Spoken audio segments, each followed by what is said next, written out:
वेणु आनन्दस्वरूपम् ॐ योगेन चित्तस्य पदेन वाचां मलं शरीरस्य च वैदिकेन योपाकरोत्तं प्रवरं मुनीनां पतञ्जलिं प्राञ्जलिरानतोऽस्मि आबाहुपुरुषाकारं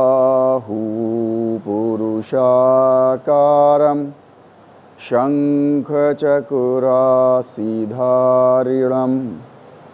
सहस्रशिरसं श्वेतं प्रणमामि पतञ्जलिम्।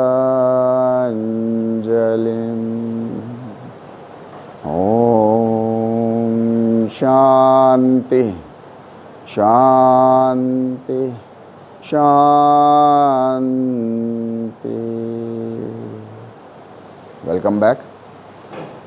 Right. So we were,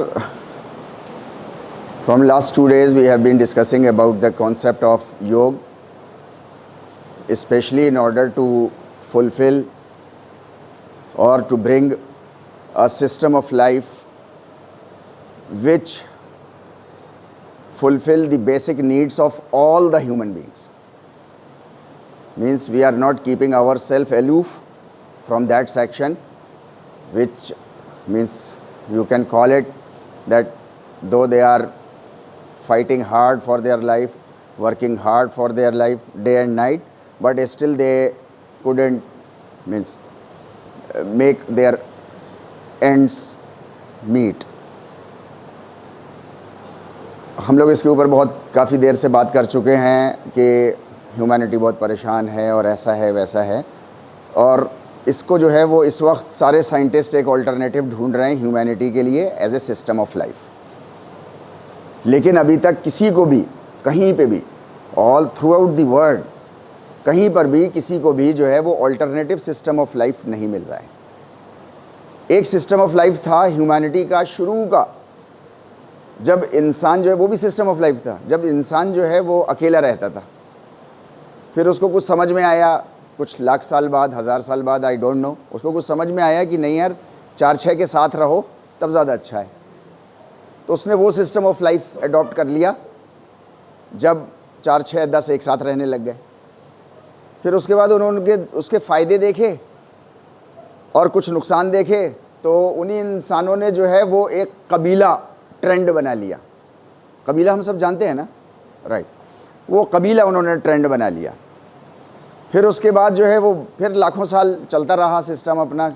ये सारे जितने आर्कियोलॉजिस्ट्स हैं और जितने हमारे इस चीज़ के साइंटिस्ट हैं ना, वो सब हम लोगों को बताते रहते हैं ह्यूमन सोसाइटी कैसे इवॉल्व करी है और हम लोग यहाँ तक कैसे पहुँचे हैं, राइट। मैं उसको बहुत समराइज़ करके आपसे बात कर रहा हूँ क्योंकि आज हम लोग उन्हीं चीज़ों के ऊपर बात करेंगे। फिर उसके बाद जो है वो कबीला सिस्टम के भी अप्स एंड डाउन्स ह्यूमैनिटी को समझ में आए बहुत ज़्यादा। फिर उसके बाद उन्होंने जो है वो कहा कि नहीं, मतलब किंगशिप चलनी चाहिए। तो राजे महाराजे नाम हम लोग जानते ही हैं सब लोग, है ना, राजे महाराजे चले। फिर उसके बाद जो है वो उसके भी अप्स एंड डाउन्स आते रहे।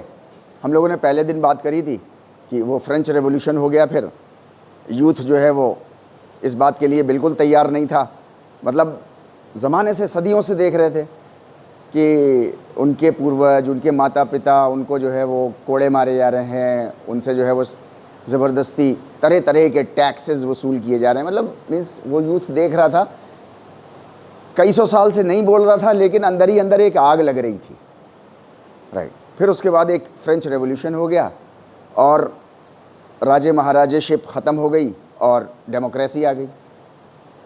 अब आप गूगल करेंगे अगर, तो आपको पता चलेगा कि इसके अप्स एंड डाउन्स इस वक्त आज की डेट में, राइट। इसके जो एक्सपर्ट्स हैं डेमोक्रेसी के कहते हैं कि नहीं, ये ह्यूमैनिटी का सिस्टम ऑफ लाइफ नहीं हो सकता, हमें कहीं और जाना है, हमें कोई और दूसरा सिस्टम चाहिए। लेकिन वो दूसरा सिस्टम ऑफ लाइफ उनके पास नहीं है।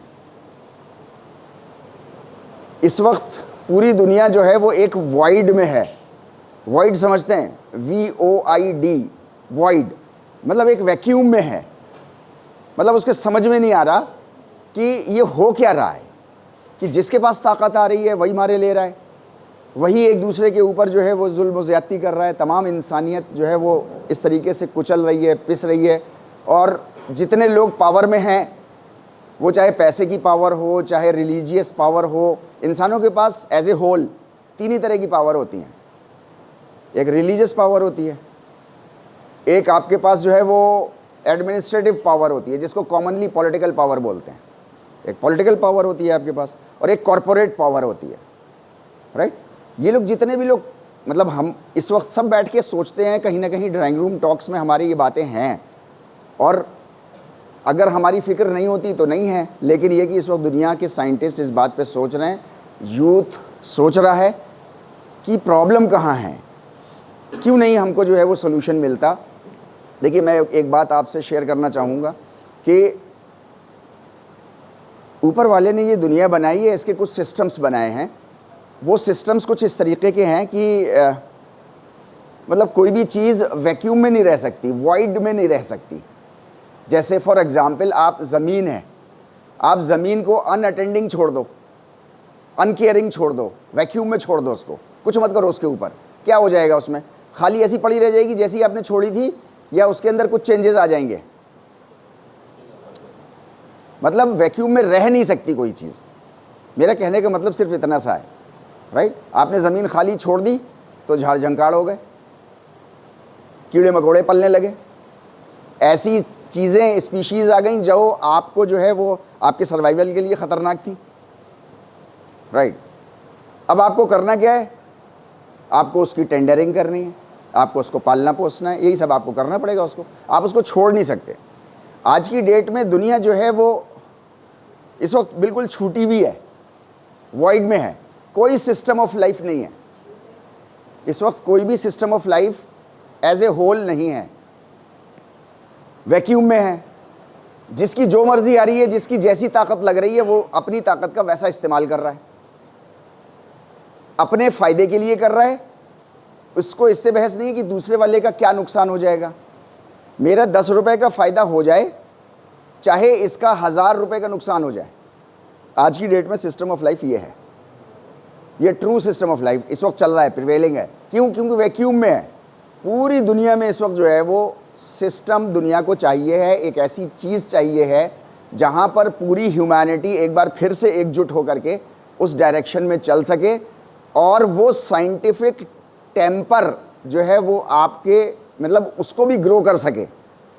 आज की डेट में जो है वो टेक्नोलॉजिकल एज इसको हम लोग कहते हैं, राइट। ये टेक्नोलॉजिकल एज है, ये इकोनॉमिकल एज है, राइट। हर किसी को पैसा भी चाहिए होता है, पैसा एक बड़ी पावर है। जैसे टेक्नोलॉजी एक पावर है, ऐसी पैसा कॉरपोरेट एक बड़ी पावर है, राइट। तो मैं अब ये कह रहा हूँ आपसे कि हम लोग ये समझने के लिए यहाँ बैठे हुए हैं कि योग जो है वो as a system of life कैसे है। 2 दिन से हम लोग उसके बैकग्राउंड के ऊपर बात कर रहे थे, क्योंकि असल में पहले जो दिमाग में हमारे धुंध छाई हुई होती है, पहले तो उसको किसी तरीके से साफ़ करना होता है, फिर उसके बाद तो वो 2 दिन जो है वो हमने और आपने मिल करके जो है वो अपना सफाई करने की कोशिश की। अब हम लोग उसको, आज आखिरी दिन है तो हम लोग उसको थोड़ा सा समझने की कोशिश करेंगे। मुझे आपकी जो है वो 2 चीज़ें चाहिए इस वक्त, राइट नाउ। एक तो आपका जो है वो अटेंशन चाहिए, राइट। थोड़ा सा आप लोग अगर जानबूझ के अटेंशन देंगे तो दे लेंगे, चाहे थोड़ा सा आपको लगे शायद कॉम्प्लिकेशन सा हो रहा है, होगा नहीं कॉम्प्लिकेशन। दूसरा जो है वो मुझे आपका अटेंशन के साथ साथ थोड़ा इंटरेस्ट भी चाहिए, है नहीं। अगर आप ये चीज़ अपने अंदर खुद जो है वो इस वक्त थोड़ा सा अपने से स्ट्रगल करके अगर आप कर पाएंगे तो हम लोग बहुत जल्दी जो है वो इस बात को समझ जाएंगे कि मिसिंग कहाँ पे क्या चीज़ है, राइट। अभी मैं आपसे बात कर रहा हूँ कि 1 लाख साल पहले तक, हमारे साइंटिस्ट ये कहते हैं 1 लाख साल पहले तक 3 ह्यूमन स्पीशीज़ रहती थी। वो ऐसे ही थे बिल्कुल जैसे हम लोग हैं, मतलब यही कद काठी, ऐसे ही सोचना विचारने की बात नहीं, ऐसा ही उनका जो है वो फिज़िकल बॉडी, इसी तरीके की कुछ एक्टिविटीज़ उनकी 3 रहती थी, अब से 1 लाख साल पहले तक। कहते हैं 7 लाख साल पहले तक ऐसे 27 स्पीशीज रहती थी जो बिल्कुल अगर आज नज़र आ जाएं तो आपको लगेगा ह्यूमंस, मतलब हमारी तरह के लोग हैं ये तो, राइट। 27 ऐसी ह्यूमन स्पीशीज रहती थी। नेचुरल कैलेमिटी में आपस में एक दूसरे को मारना धाड़ना वो सब करना वो ख़त्म हो गया सब आपस में, राइट। 1 लाख साल तक की हम लोग अभी बात कर रहे हैं कि 1 लाख साल में 3 स्पीशीज़ हैं। मैं वो स्पीशीज़ आपको दिखा रहा हूँ ह्यूमंस की, राइट। एक है ये डेनिसोवन, निरा जानवर है, मतलब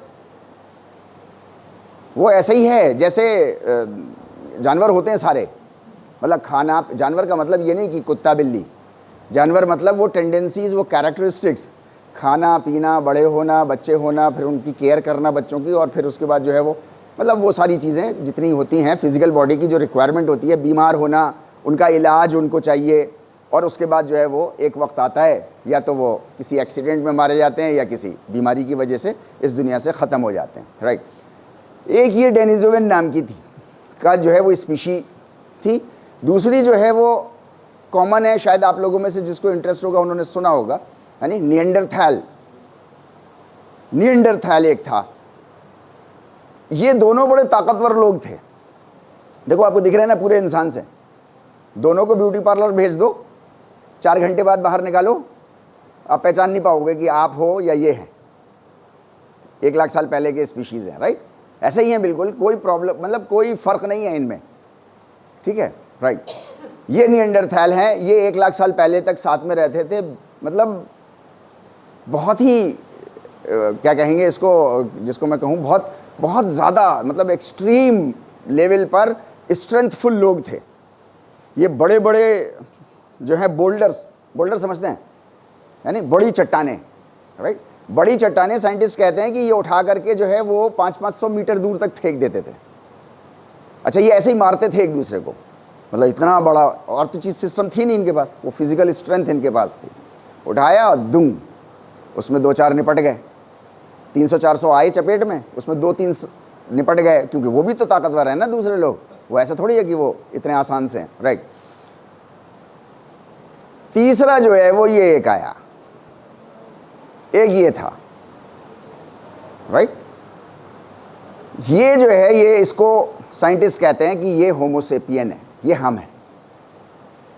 अभी हम लोग 1 साल पहले तक की बात कर रहे हैं, ये तीनों एक साथ रह रहे हैं। इन दो की खासियत बहुत स्ट्रांग है कि बहुत एक्सट्रीम पावरफुल लोग हैं ये लोग, राइट। इसके बारे में कहते हैं होमोसेपियन, सेपियन कहते हैं इसके पास जो है वो पता नहीं कहाँ से, वो साइंटिस्ट कह रहे हैं कि इसके पास पता नहीं कहाँ से साथ में रहते इसके पास जो है वो इंटेलिजेंस आ गई। अच्छा, वो इंटेलिजेंस बड़ी मल्टी कॉम्प्लेक्स टाइप की इंटेलिजेंस थी, वो इनके पास नहीं थी इनके पास भी इंटेलिजेंस जानवरों के पास भी होती है, ये बात याद रखिएगा, है नी। आप देखिए कि सुपर कंप्यूटर के पास शायद माचिस दिखाओ तो भागने का ऑप्शन नहीं होता, लेकिन एक कॉकरोच के पास इतनी इंटेलिजेंस होती है कि उसको आप माचिस दिखाओगे तो वो वे आउट ढूंढता हो कि वेयर टू हाइड और वेयर टू रन अवे। इतनी इंटेलिजेंस होती है उसके पास, हर किसी के पास होती है, इतनी जानवर के पास भी होती है, राइट। इसके पास जो है वो मल्टी कॉम्प्लेक्स इंटेलिजेंस आ गई। अच्छा, इनके पास, सबके पास है, सब जानवर हैं, ये भी जानवर थे एक वक्त तक, ये इन्हीं के साथ रह रहे थे, एक दूसरे की कुटाई करते थे, सब कुछ करते थे। साइंटिस्ट कहते हैं ये ज़्यादा पिट जाते थे, इनके पास कम ताकत थी उनके मुकाबले में, लेकिन पता नहीं कहाँ से इनके पास जो है वो मल्टी कॉम्प्लेक्स इंटेलिजेंस आ गई। सिंपल इंटेलिजेंस मतलब 1+1 = 2 वाली इंटेलिजेंस थी कि भूख लगी है, अब वो खाना ढूंढने निकले, उनको खाना मिल गया, उन्होंने खाना खाया, पेट भर गया, जितने में भर गया उतना ठीक, बाकी छोड़ के चले गए, मतलब इतनी इंटेलिजेंस थी बस उनके पास, राइट। इसके पास मल्टी कॉम्प्लेक्स इंटेलिजेंस, वो कहते हैं पता नहीं कहाँ से आ गई, कि मल्टी कॉम्प्लेक्स इंटेलिजेंस का मतलब है कि एक आइडिया जनरेट हुआ, उस आइडिया से 10 आइडिया और जनरेट हो गए ऑटोमेटिकली अपने आप, और हर एक से, उन 10 में हर एक से अपने अपने 10-10 आइडिया जनरेट हो गए, और इस तरीके से एक वेब ऑफ आइडियाज़, आप देखो ना, अपनी लाइफ को देखो, वेब ऑफ आइडियाज़ है हम लोगों के पास, राइट। इसने मल्टी कॉम्प्लेक्स इंटेलिजेंस की वजह से इनको जो है वो पटक लिया। अब दुनिया में ये मतलब नापैद हो गए हैं, ये ख़त्म हो चुके हैं। इनको जो है वो इसने ख़त्म कर दिया। पूरी दुनिया में ये होमोसेपियन है, पूरी दुनिया में इस होमोसेपियन की, इसकी, मैं इसकी जब कह रहा हूं तो इसका मतलब ये शक्ल मत ले लीजिएगा, है नहीं, ये इस शक्ल पे इसके ढक दीजिए ऐसे करके, जैसे हम स्माइली लगा देते हैं, वो लगा दिए, वो शक्ल नहीं है, लेकिन ये होमोसेपियन एक है, ऐसा ही है जैसा ये है। इसने जो है वो अपनी मल्टी कॉम्प्लेक्स इंटेलिजेंस से जो है वो इन सबको पटक दिया, इनको ख़त्म कर दिया, मतलब vanished out from the face of the earth, right. आज की डेट में डेवलप होते होते उस मल्टी कॉम्प्लेक्स इंटेलिजेंस की वजह से, राइट, होते होते यहाँ तक पहुँच गए। अभी और इसके आगे भी आप कर सकते हो, अपनी जनरेशन को आप जानते ही हो, मल्टी कॉम्प्लेक्स इंटेलिजेंस ही है वो, कि अच्छा मैंने ऐसे कपड़े पहने हैं तो अब मैं ऐसे पहन लूँ, फिर मैं ऐसे पहन लूँ, है नहीं। मल्टी कॉम्प्लेक्स इंटेलिजेंस का एक एग्जांपल आपसे ले रहा हूँ मैं। फॉर एग्जांपल, आपने मोबाइल उठाया, अपने स्मार्टफोन या लैपटॉप पे बैठे और आपने कहा कि यार मुझको ये पढ़ना है, सर ने कहा है और कल सेशनल है या परसों सेशनल है और मुझे ये पढ़ना है।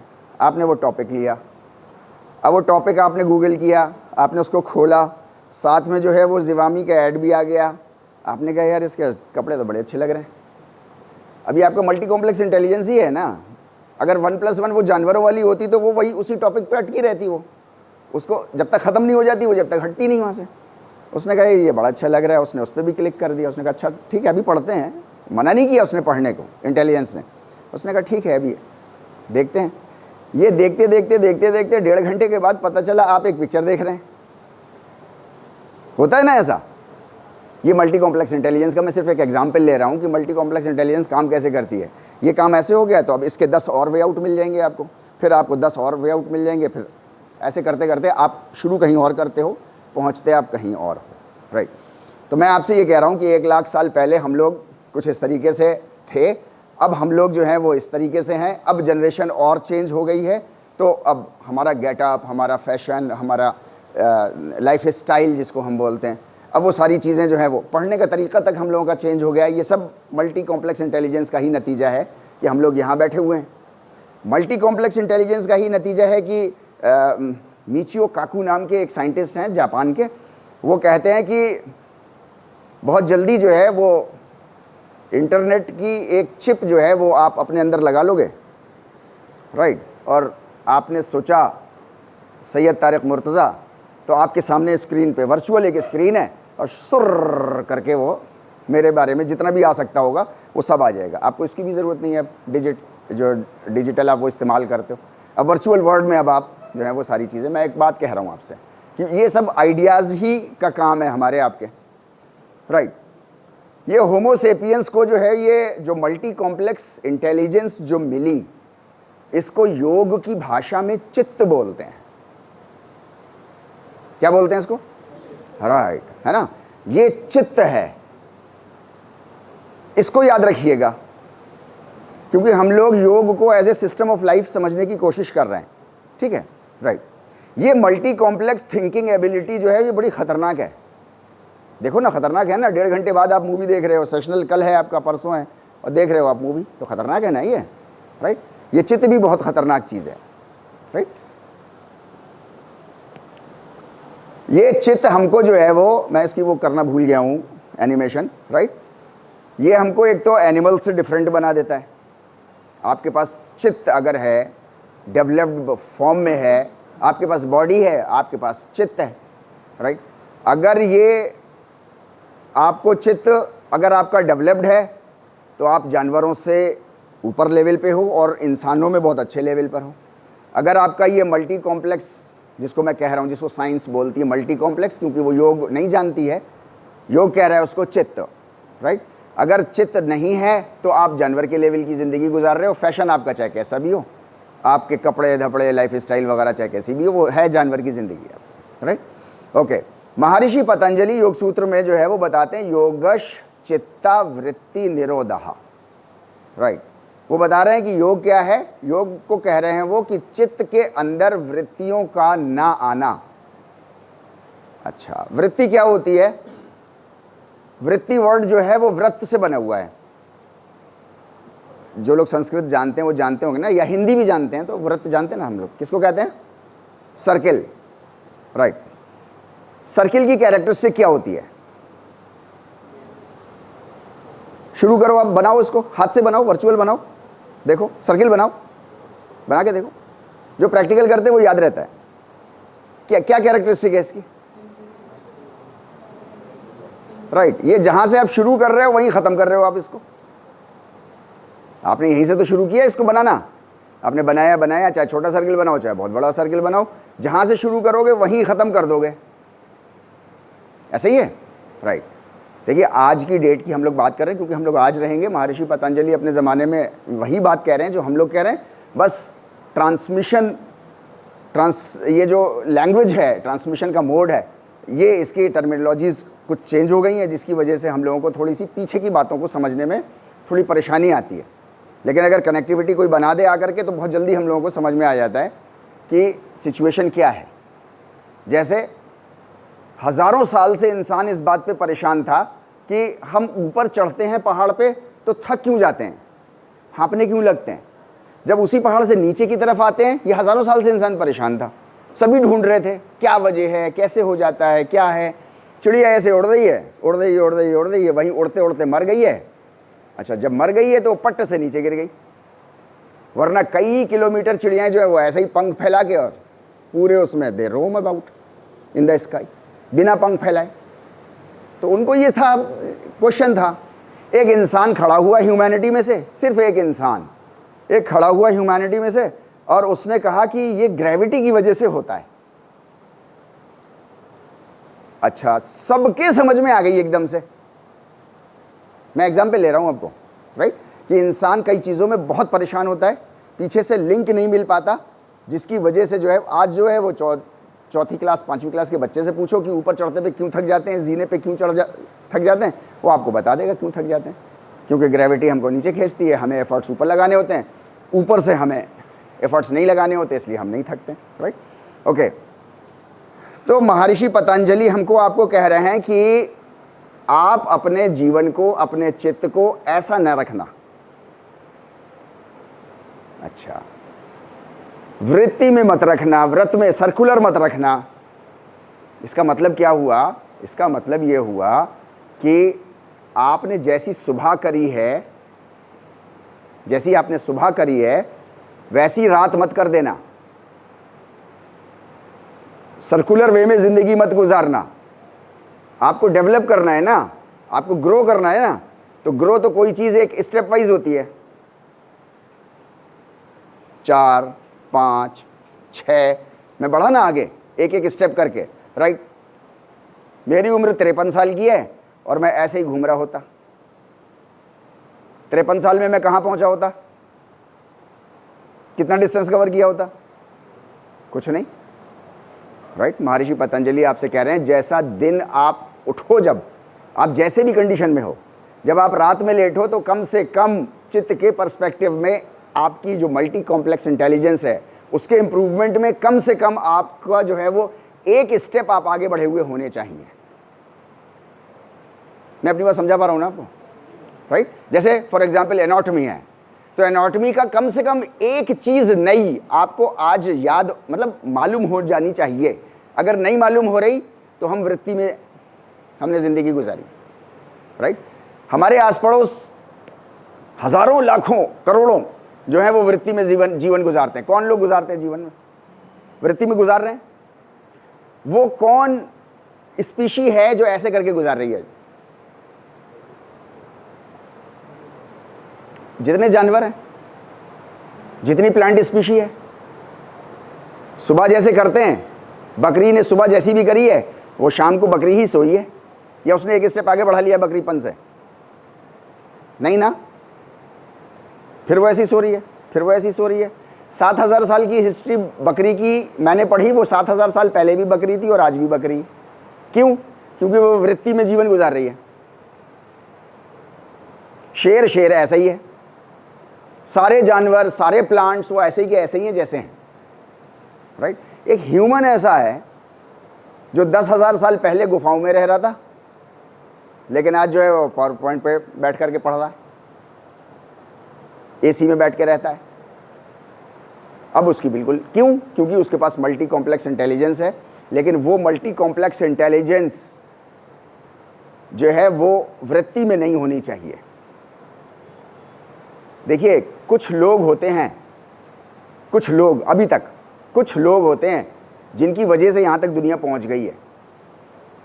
भाई कुछ ही लोग थे ना जिन्होंने इंटरनेट बनाया। कितने लोग थे वो जिन्होंने इंटरनेट बनाया? फॉर एग्जाम्पल की बात मैं कर रहा हूँ, 3 स्टूडेंट्स थे, वो दूर दूर रहते थे, बहुत कईयों किलोमीटर दूर। उनको एक प्रॉब्लम हुई, उन्होंने वायरिंग लगा दी नीचे। उन्होंने कहा यार ऐसे हम लोग आपस में डिस्कस किया करेंगे। उनमें से एक की डेथ हो गई है, 2 अभी भी हैं, वो MIT USA में, वहाँ पर वो प्रोफेसर्स हैं, आज भी हैं। तो मैं आपसे ये कह रहा हूँ कि वो 3 लोग थे जिन्होंने दुनिया चेंज कर दी, राइट। कार्ल मार्क्स, एक आदमी पैदा हुआ, उसने जो है वो कैपिटलिज्म की एक थ्योरी उसने दी और पूरी दुनिया जो है वो चेंज हो गई। एक इंसान खड़ा हुआ, आइजैक न्यूटन नाम का, और उसने पूरी साइंस फिजिक्स उठा करके चेंज कर दी। तो मैं आपसे ये कह रहा हूँ कि अभी ये एक एक इंसानों का कंट्रीब्यूशन है जो दुनिया यहाँ तक पहुँच गई है। महर्षि पतंजलि कह रहे हैं कि हर किसी का, योग चाहता है कि हर इंसान का कंट्रीब्यूशन होना चाहिए। अच्छा, हर इंसान का कैसे होगा? उसकी बेसिक रिक्वायरमेंट ये है कि रोज आना के हिसाब से आपको एक नई चीज सीखनी होगी। कोई भी आप अगर रोज एक नई चीज अपने काम से रिलेटेड सीखते हो और चित्त के डेवलपमेंट के लिए एक नया कोई भी काम आप वृत्ति में नहीं गुजारते अगर दिन आपका, तो आप इंसान हो, तो आप योग में हो, वरना आप जानवर के लेवल पर हो, राइट।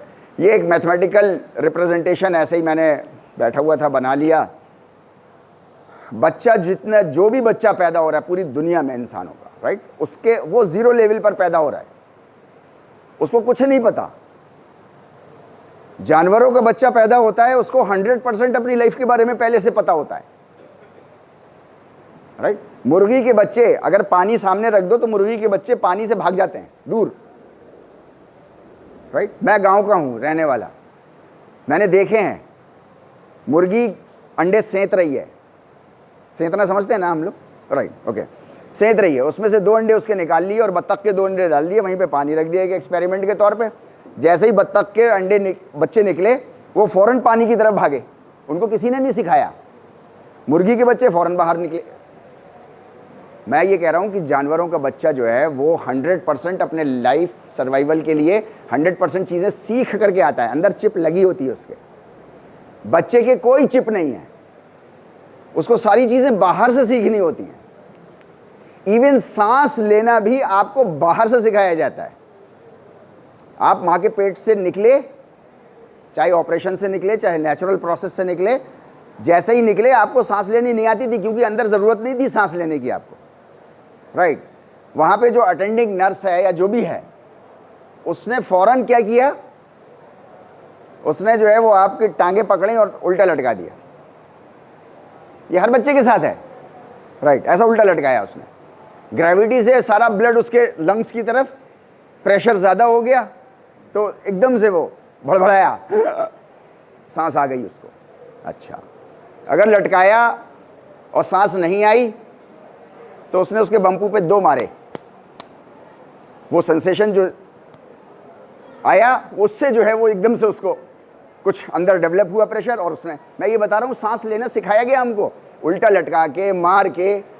कुछ मेरे जैसे भी जिद्दी होते होंगे, वो इससे भी नहीं हो रहे, तो वहीं सुई रखी हुई है, वो भी पहले से तैयार है, वो टुक से चुबा दी और जहाँ रोया सब खुश कि बच्चे को सांस आ गई। मैं ये कह रहा हूँ कि हमको सांस लेना भी नहीं आती। आप बताओ, किसी जानवर के बच्चे को सांस लेना सिखाई गई आज तक? किसी को नहीं सिखाई गई। इंसान के बच्चे को सांस लेना भी सिखाया जाता है, तब वो सांस ले पाता है, और उसके बाद का जो स्ट्रगल है वो तो आपको मालूम ही है कि सुबह से आप हम लोगों के साथ हो, शाम को भी साथ में हो, अभी पता नहीं तारिक साहब अभी कितना और क्या क्या स्ट्रगल करवाएं, राइट। तो मैं आपसे ये कह रहा हूँ कि हम 0 लेवल पर पैदा होते हैं, राइट। हमारे अंदर जो है वो अनडेवलप्ड चित्त होता है, वो मल्टी कॉम्प्लेक्स जो थिंकिंग एबिलिटी है वो अनडेवलप्ड हमारे अंदर होती है, राइट। जैसे जैसे हमको टाइमलाइन में आगे बढ़ना होता है, ये निगेटिविटी की तरफ नहीं जानी चाहिए, मतलब ऐसे नहीं चलनी चाहिए। हमेशा हर माँ बाप को हर पेरेंट्स को, बड़े बुजुर्गों को, सोसाइटी को इस बात को देखना चाहिए, और देखते हैं वो। हाँ, नाम नहीं लेते ऐसा कि ऐसे जो है वो उसका वृत्ति में जीवन ना गुजरे उसका। आज उसको कम से कम ए बनाना तो आ जाना चाहिए, आ बनाना तो आ जाना चाहिए, 5 आ गया है तो 6 बनाना तो आ जाना चाहिए, राइट। तो चित्त हमारा जो है वो ये लगातार डेवलप होते रहना चाहिए, इसको रुकना नहीं चाहिए। ये जो चित्त है इसके डिफरेंट कन्नोटेशंस हैं, राइट। ये चित्त जिस वक्त आइडियाज जनरेट करता है तो इसको जो है वो मन कहते हैं, या आप जिसको कहते हो माइंड। आप देखो टर्मिनोलॉजी कैसी है आपकी, हमारी, मेरे मन में एक आइडिया आ रहा है, कहते हैं ना हम लोग, राइट। मेरे माइंड में एक आइडिया आया है यार, मैं शेयर करूं क्या तुमसे, राइट। तो इसको योगिक भाषा में जो आपका आइडिया जब जनरेट करता है आपका चित्त, तो उसको मन कहते हैं, राइट। जिस वक्त ये thinking, analysing, discrimination and decision लेता है तो इसको इंटेलेक्ट बोलते हैं, इंटेलेक्चुअल एक्टिविटी बोलते हैं इसको। सोच विचार करो, एनालाइज करो सिचुएशन को, झूठ और सच में फ़र्क करो, डिस्क्रिमिनेट करो, और फिर उसके बाद डिसीजन भी लो साथ में। तो इसको जो है वो बुद्धि कहते हैं, या इसको इंटेलेक्ट कहते हैं, राइट। अपनी चीज़ों में अनड्यू प्राइड लेना, मतलब अपनी फैमिली के स्टेटस पे, अपने कपड़ों पे, अपने लुक पे अनड्यू प्राइड। अनड्यू प्राइड का मतलब क्या हुआ? अनड्यू प्राइड, इसको प्राइड नहीं कहते कि आपको अपने कपड़े अच्छे लग रहे हैं, आपने शक्ल देखी मिरर में और आपको आप अच्छे लगे, राइट। इसको प्राइड नहीं बोलते, इसको कॉन्फिडेंस बोलते हैं। आपने कपड़े पहने, आज के लिहाज से पहने, अच्छे पहने, प्रेस्ड पहने, clean and neat and clean है, इसको कॉन्फिडेंस कहते हैं कि हाँ मैं कुछ लग रहा हूँ, राइट। यही चीज़ आपकी जो है वो प्राइड में कब चेंज हो जाती है, घमंड में कब चेंज हो जाती है? घमंड के पॉइंट ऑफ व्यू से मैं कह रहा हूँ, घमंड में तब चेंज हो जाती है कि अच्छा मेरे पास तो बहुत अच्छे कपड़े हैं यार, ये जो बैठा है, ये बैठा है यार, ये मुझसे नीचे लेवल पे है। जब आपने किसी दूसरे इंसान को अपने सामने नीचा लेवल कहा या सोचा जैसे ही, वैसे ही आपके अंदर घमंड आ गया, राइट। इसको योग की भाषा में अहंकार बोलते हैं, साइकोलॉजी में इसको ईगो बोलते हैं हम और आप, राइट। जब हम अपनी रेफरेंस ऑफ लाइफ से कनेक्ट हो जाते हैं, मतलब जहां पर हम ये कनेक्शन बना लेते हैं अपना कि मैं अपना भी ग्रोथ एंड डेवलपमेंट करूंगा और तमाम ह्यूमैनिटी का ग्रोथ एंड डेवलपमेंट करूंगा, जहां आप ये एबिलिटी अपने अंदर क्रिएट कर लेते हो, तो इसको जो है वो कॉन्शियसनेस बोला जाता है, चेतना जिसको कहते हैं, राइट। पास्ट मोमेंट्स का ट्रैक रखना, राइट। इसको जो है वो स्मृति या मेमोरी हम और आप कहते हैं। महर्षि पतंजलि ने मेमोरी को वृत्ति कहा है कि जहाँ से शुरू करी थी फिर वहीं पहुँच गए, फिर वहीं पहुँच गए। कुछ लोग ऐसे भी होते हैं कि वो बार बार, राइट, वो पीछे के इवेंट्स उनको याद आते हैं, अपना जीवन उन्होंने नर्क बना रखा है, वो दूसरों का भी शायद बना रहे हों, लेकिन अपना तो बना ही रखा है पीछे के इवेंट्स को सोच सोच के, जबकि हमको आगे बढ़ना था, वृत्ति में नहीं रहना था हमको। लेकिन वो यादें ऐसी पकड़ लेती हैं कि वो छूट ही नहीं रही हैं हमसे आपसे, जबकि याद हमको कितनी देखनी थी, कितना करना था। याद हमको बहुत इंपॉर्टेंट चीज़ है, लेकिन उसका इस्तेमाल कैसे करना है ये हमें आना चाहिए ना चीज़ें, राइट। हमको इतना ही देखना है बस, याद को इतना ही अपनी लाइफ में इंपॉर्टेंस देनी है जितनी ड्राइविंग करते पे बैक व्यू मिरर को आप इंपॉर्टेंस देते हो। एक सामने व्यू आपका है और 2 साइड में लगे हुए हैं और एक आपके सामने ऐसा लगा हुआ है, आपकी नज़रें इन पे गड़ी रहती हैं, ये सामने वाले पे गड़ी रहती हैं, लेकिन ये पीछे वाले भी इंपॉर्टेंट हैं क्या? हाँ, बहुत इंपॉर्टेंट है, आपकी लाइफ बचाते हैं। लेकिन कितनी नज़र इस पे होती है और कितनी सामने पे होती है, बस इतनी नज़र आपकी पास्ट इवेंट्स पे होनी चाहिए जितनी इस पे है, राइट। सामने ज़्यादा, आपके पूरी लाइफ आपके सामने पड़ी है, उस पे आप सोचो, right. Ability to generate force, इनमें से किसी भी चीज़ में ज़बरदस्त ताकत, अंदर से नीचे से पुश, जिसको आप बोलते हो जोश, इसको इमोशंस कहते हैं। ये सारे काम, ये जितने भी हैं, ये सब आपकी मल्टी कॉम्प्लेक्स इंटेलिजेंस का काम है, मल्टी कॉम्प्लेक्स एबिलिटी है आपकी, राइट। ये सारे चित्त का काम है। योग में ये सारी चीज़ें जो है वो ऑलरेडी ऐसे ही एज इट इज़ डिफाइंड है हमारे और आपके पास। देखिए, हमेशा याद रखिएगा, human beings with strong body and sharp mind, with strong body और शार्प माइंड, इंटेलेक्ट अगर आपकी शार्प है, राइट, विदाउट डेवलपिंग चित्त, इंपॉर्टेंट चीज़ ये है, तो are nothing but fierce animals. आपकी बुद्धि बहुत शार्प है, थिंकिंग एबिलिटी बहुत तेज़ है, सोचते बहुत अच्छा हो, एनालिसिस बहुत अच्छी है, डिस्क्रिमिनेशन अच्छा कर लेते हो और डिसीजन भी बड़े अच्छे सटीक ले लेते हो टाइम पे, राइट। बाकी चीज़ें अगर वो क्वालिटी चित्त आपके अंदर पूरा डेवलप नहीं है तो आप एक भयंकर जानवर हो जाते हो। दूसरों का एक्सप्लॉइटेशन करने में आपको ज़रा सी भी झिझक नहीं आती। आज की डेट में पूरी दुनिया का यही सिस्टम है कि हमारे पास इंटेलिजेंस डेवलप हो गई है, इंटेलिजेंस, अकल जिसको हम बोलते हैं, इंटेलेक्ट, वो डेवलप हो गई है, पूरा चित्त हमारे पास डेवलप्ड नहीं है, राइट। देखिए, हमारे पास दो चीज़ें हैं, एक तो हमारे पास इंटेलेक्ट है, एनालिसिस और डिसीजन के लिए हम लोगों ने अभी बात करी। इंटेलेक्ट की अपनी कैरेक्टरिस्टिक है, इसको आप लोग समझ लीजिए थोड़ा सा। अगर नोट्स बनाएं तो शाम को जा करके नोट्स बना लीजिएगा, जो लोग बना रहे हैं वो अगर लिखना चाहें तो लिख लें इसको, राइट। हमारी इंटेलेक्ट जो है वो फिजिकल वर्ल्ड की जितनी चीज़ें होती हैं, फिजिकल प्रोसेसेस जितने होते हैं उनको समझ पाती है, बस ये उसकी कैरेक्टरिस्टिक है। उसके ऊपर की चीज़ें समझेगी नहीं, वो कुछ नहीं समझेगी।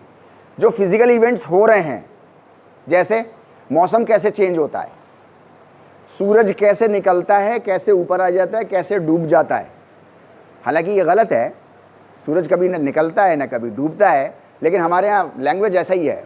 हम लोग लैंग्वेज में बहुत सी चीज़ें बड़ी वैसी बोलते हैं, बड़ी वियर्ड सी, आप गौर करो तो। जैसे कहाँ जा रहे हो, ये मैं आपसे 15-20 साल पहले की बात है, कहाँ जा रहे हो, अरे यार आटा पिसाने जा रहा हूँ। आटा तो खुद ही पिसा हुआ है, आटा कहाँ पिसाने जा रहे हो, मतलब ये लैंग्वेज है। आप घर में आ जाते हो तो माँ बाप आपके बोलते हैं आ गए खड़े तो हैं सामने, आ गए क्या मतलब है।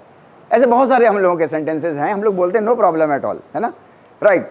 तो ये फिजिकल लेवल की जितनी फिजिकल लॉज की चीज़ें, एक तो ये समझती है, ये मौसम कैसे चेंज होगा, बीज डाला है तो पौधा कैसे निकलेगा, क्या क्या जर्मिनेशन होंगे, क्या क्या चेंजेस आएंगे और कैसे प्लांट बनेगा, ब्लूमिंग, राइट। दूसरा, ये सारी चीज़ें स्टेप्स में समझती है, एज ए होल नहीं समझ सकती। 3 दिन से हम लोग बैठे हैं यहाँ समझने के लिए, स्टेप्स में एक स्टेप। अगर ये चीज़ मैं पहले दिन आपसे कहता तो ना तो इंटरेस्ट आता ना समझ में आता, राइट। स्टेप्स में हर चीज़। आप बहुत अच्छी कोई डिश बनाती होंगी या बनाते होंगे, आप एज ए होल मुझे नहीं समझा सकते। आप उसको बताओगे कि इतना मसाला, इतना नमक, इतनी मिर्च, इतनी देर इसको हल्की आंच पे, इतना तेज़ आंच पे, इतना कुकर की सीटी, एक एक स्टेप समझाओगे तब स्टेप में मुझे समझ में आएगा। तो ये हमारी अकल की कैरेक्टरिस्टिक है कि वो फिज़िकल लॉज जितने भी होते हैं, इवेंट्स होते हैं, उनको समझती है। दूसरा, ये स्टेप्स में समझती है और ये डिवाइड करके समझती है। स्टेप्स में समझती है मतलब ये डिवाइड कर लेती है। जैसे मैं आपको फूल दूं, इस फूल की कैरेक्टरिस्टिक बताओ, आप फूल के साइंटिस्ट हो तो आप उसको रब करोगे, सूंघोगे, उसको मसलोगे, उसको सेंट्रीफ्यूगल उसमें मशीन में आप चलाओगे हुर्र करके, फिर आप शाम को मुझे बुलाओगे, कहोगे कि इसकी ये कैरेक्टरिस्टिक है कि इसके अंदर इतने प्रोटीन है, इतनी सेलिंग स्मेलिंग आपके पास सेल्स हैं, ये सारी चीज़ें आप बता दोगे। बता तो दोगे आप मुझको सारी कैरेक्टरिस्टिक, लेकिन फूल नहीं बचेगा, फूल ख़त्म हो जाएगा। क्यों? क्योंकि अकल का काम नहीं है उसको जोड़ने का। वो कोई और दूसरा डोमेन है, हमारा ही डोमेन है, कोई दूसरा डोमेन है, राइट। अभी हम लोग सिर्फ अकल के बारे में बात कर रहे हैं। एक बार अकल जब समझ जाती है चीज़ों को या हासिल कर लेती है तो फिर वो ये कहती है ये तो मेरी है, मेरा ठेका है इस पर, मैं इसको चाहे जैसे खर्च करूं, राइट। एटम की पावर, एक ज़माना था 1930 में, 20-30 में, कि एटम की पावर को पता लगाने के लिए पूरी दुनिया में साइंटिस्ट मिल करके काम कर रहे थे। रशिया उस वक्त सुपर पावर था, अमेरिका नेक्स्ट सुपर पावर था, और मतलब अच्छी बहुत मतलब एनमिटी, खतरनाक वाली एनमिटी थी दोनों के बीच में, लेकिन दोनों के साइंटिस्ट मिलके काम कर रहे थे उस एटम की एनर्जी का पता लगाने के लिए कि उसके अंदर कितनी है and how to harness that energy, that force of one atom, right. एक शाम 7:03 पर यूएसए की एक लेबोरेटरी में वो पता चल गया, राइट। जिस वक्त पता चला फौरन व्हाइट हाउस ले जाया गया वो चीज़, और वहाँ पर जो है वो 1.5 घंटे के बाद पूरी दुनिया में सैंक्शनिंग लगा दी गई, पूरी दुनिया में सैंक्शनिंग लगा दी कि एटम के ऊपर कोई रिसर्च नहीं करेगा, हमने ढूंढ लिया एटम की पावर को, अब हम बताएंगे कैसे इसका इस्तेमाल होगा। ये अकल है, ये हमारी इंटेलिजेंस ऐसे काम करती है। सबके साथ मिलके, अपने दुश्मनों के साथ मिल करके, सबने मिलके काम किया है, लेकिन बस एक मोमेंट ऐसा क्लिक हुआ कि यूएसए के साइंटिस्टों को वो चीज़ मालूम चल गई, और जैसे ही उनको मालूम चल गई उनकी अकल ने कहा ये तो हमारी है, अब हम बताएंगे पूरी दुनिया को कैसे इस्तेमाल होगा इसका। और फिर बताया उन्होंने, उसका इम्पैक्ट आज तक हिरोशिमा नागासाकी पे है, राइट। तो मैं आपसे ये कह रहा हूँ, ये अकल हमारी, जैसे आप डिग्री हासिल कर लो, अब डिग्री हासिल कर ली आपने, तो मैं कहूँ आपसे कि आज की डेट में मैं आपसे कहूँ कि ठीक है, इससे आपको अब जो पैसे मिल रहे हैं आप अपनी ज़रूरतें पूरी करो, लेकिन आपकी सोसाइटी में जिन लोगों की ज़रूरतें रह गई हैं उनकी भी ज़रूरतें उसको पूरी करो, तो आपकी अकल फ़ौरन कहेगी अब मैंने इसको हासिल किया है, इससे जितनी भी कमाई हो रही है, जो कुछ भी हो रहा है, अर्निंग है, ये सब मेरी है, मेरी मर्ज़ी, मैं चाहे जहाँ खर्च करूँ। तारिक साहब कौन? ये अकल का काम है, मैं ये कह रहा हूँ ये अकल का काम है, इसमें ना तो बुराई है ना अच्छाई है। ये 3 स्टेप्स हैं जिसमें अकल हमारी आपकी जो है वो काम करती है। इमोशंस जो हैं वो इसको फोर्स देते हैं, पीछे आपकी अकल को ये फोर्स देते हैं और उससे आपको जोड़ के रखते हैं।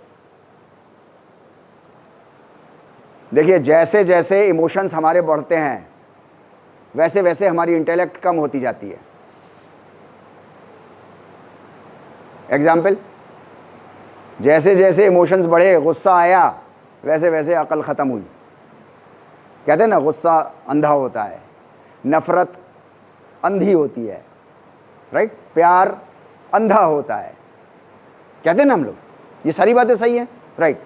गुस्से में क्या कुछ नहीं कर बैठता इंसान, क्यों?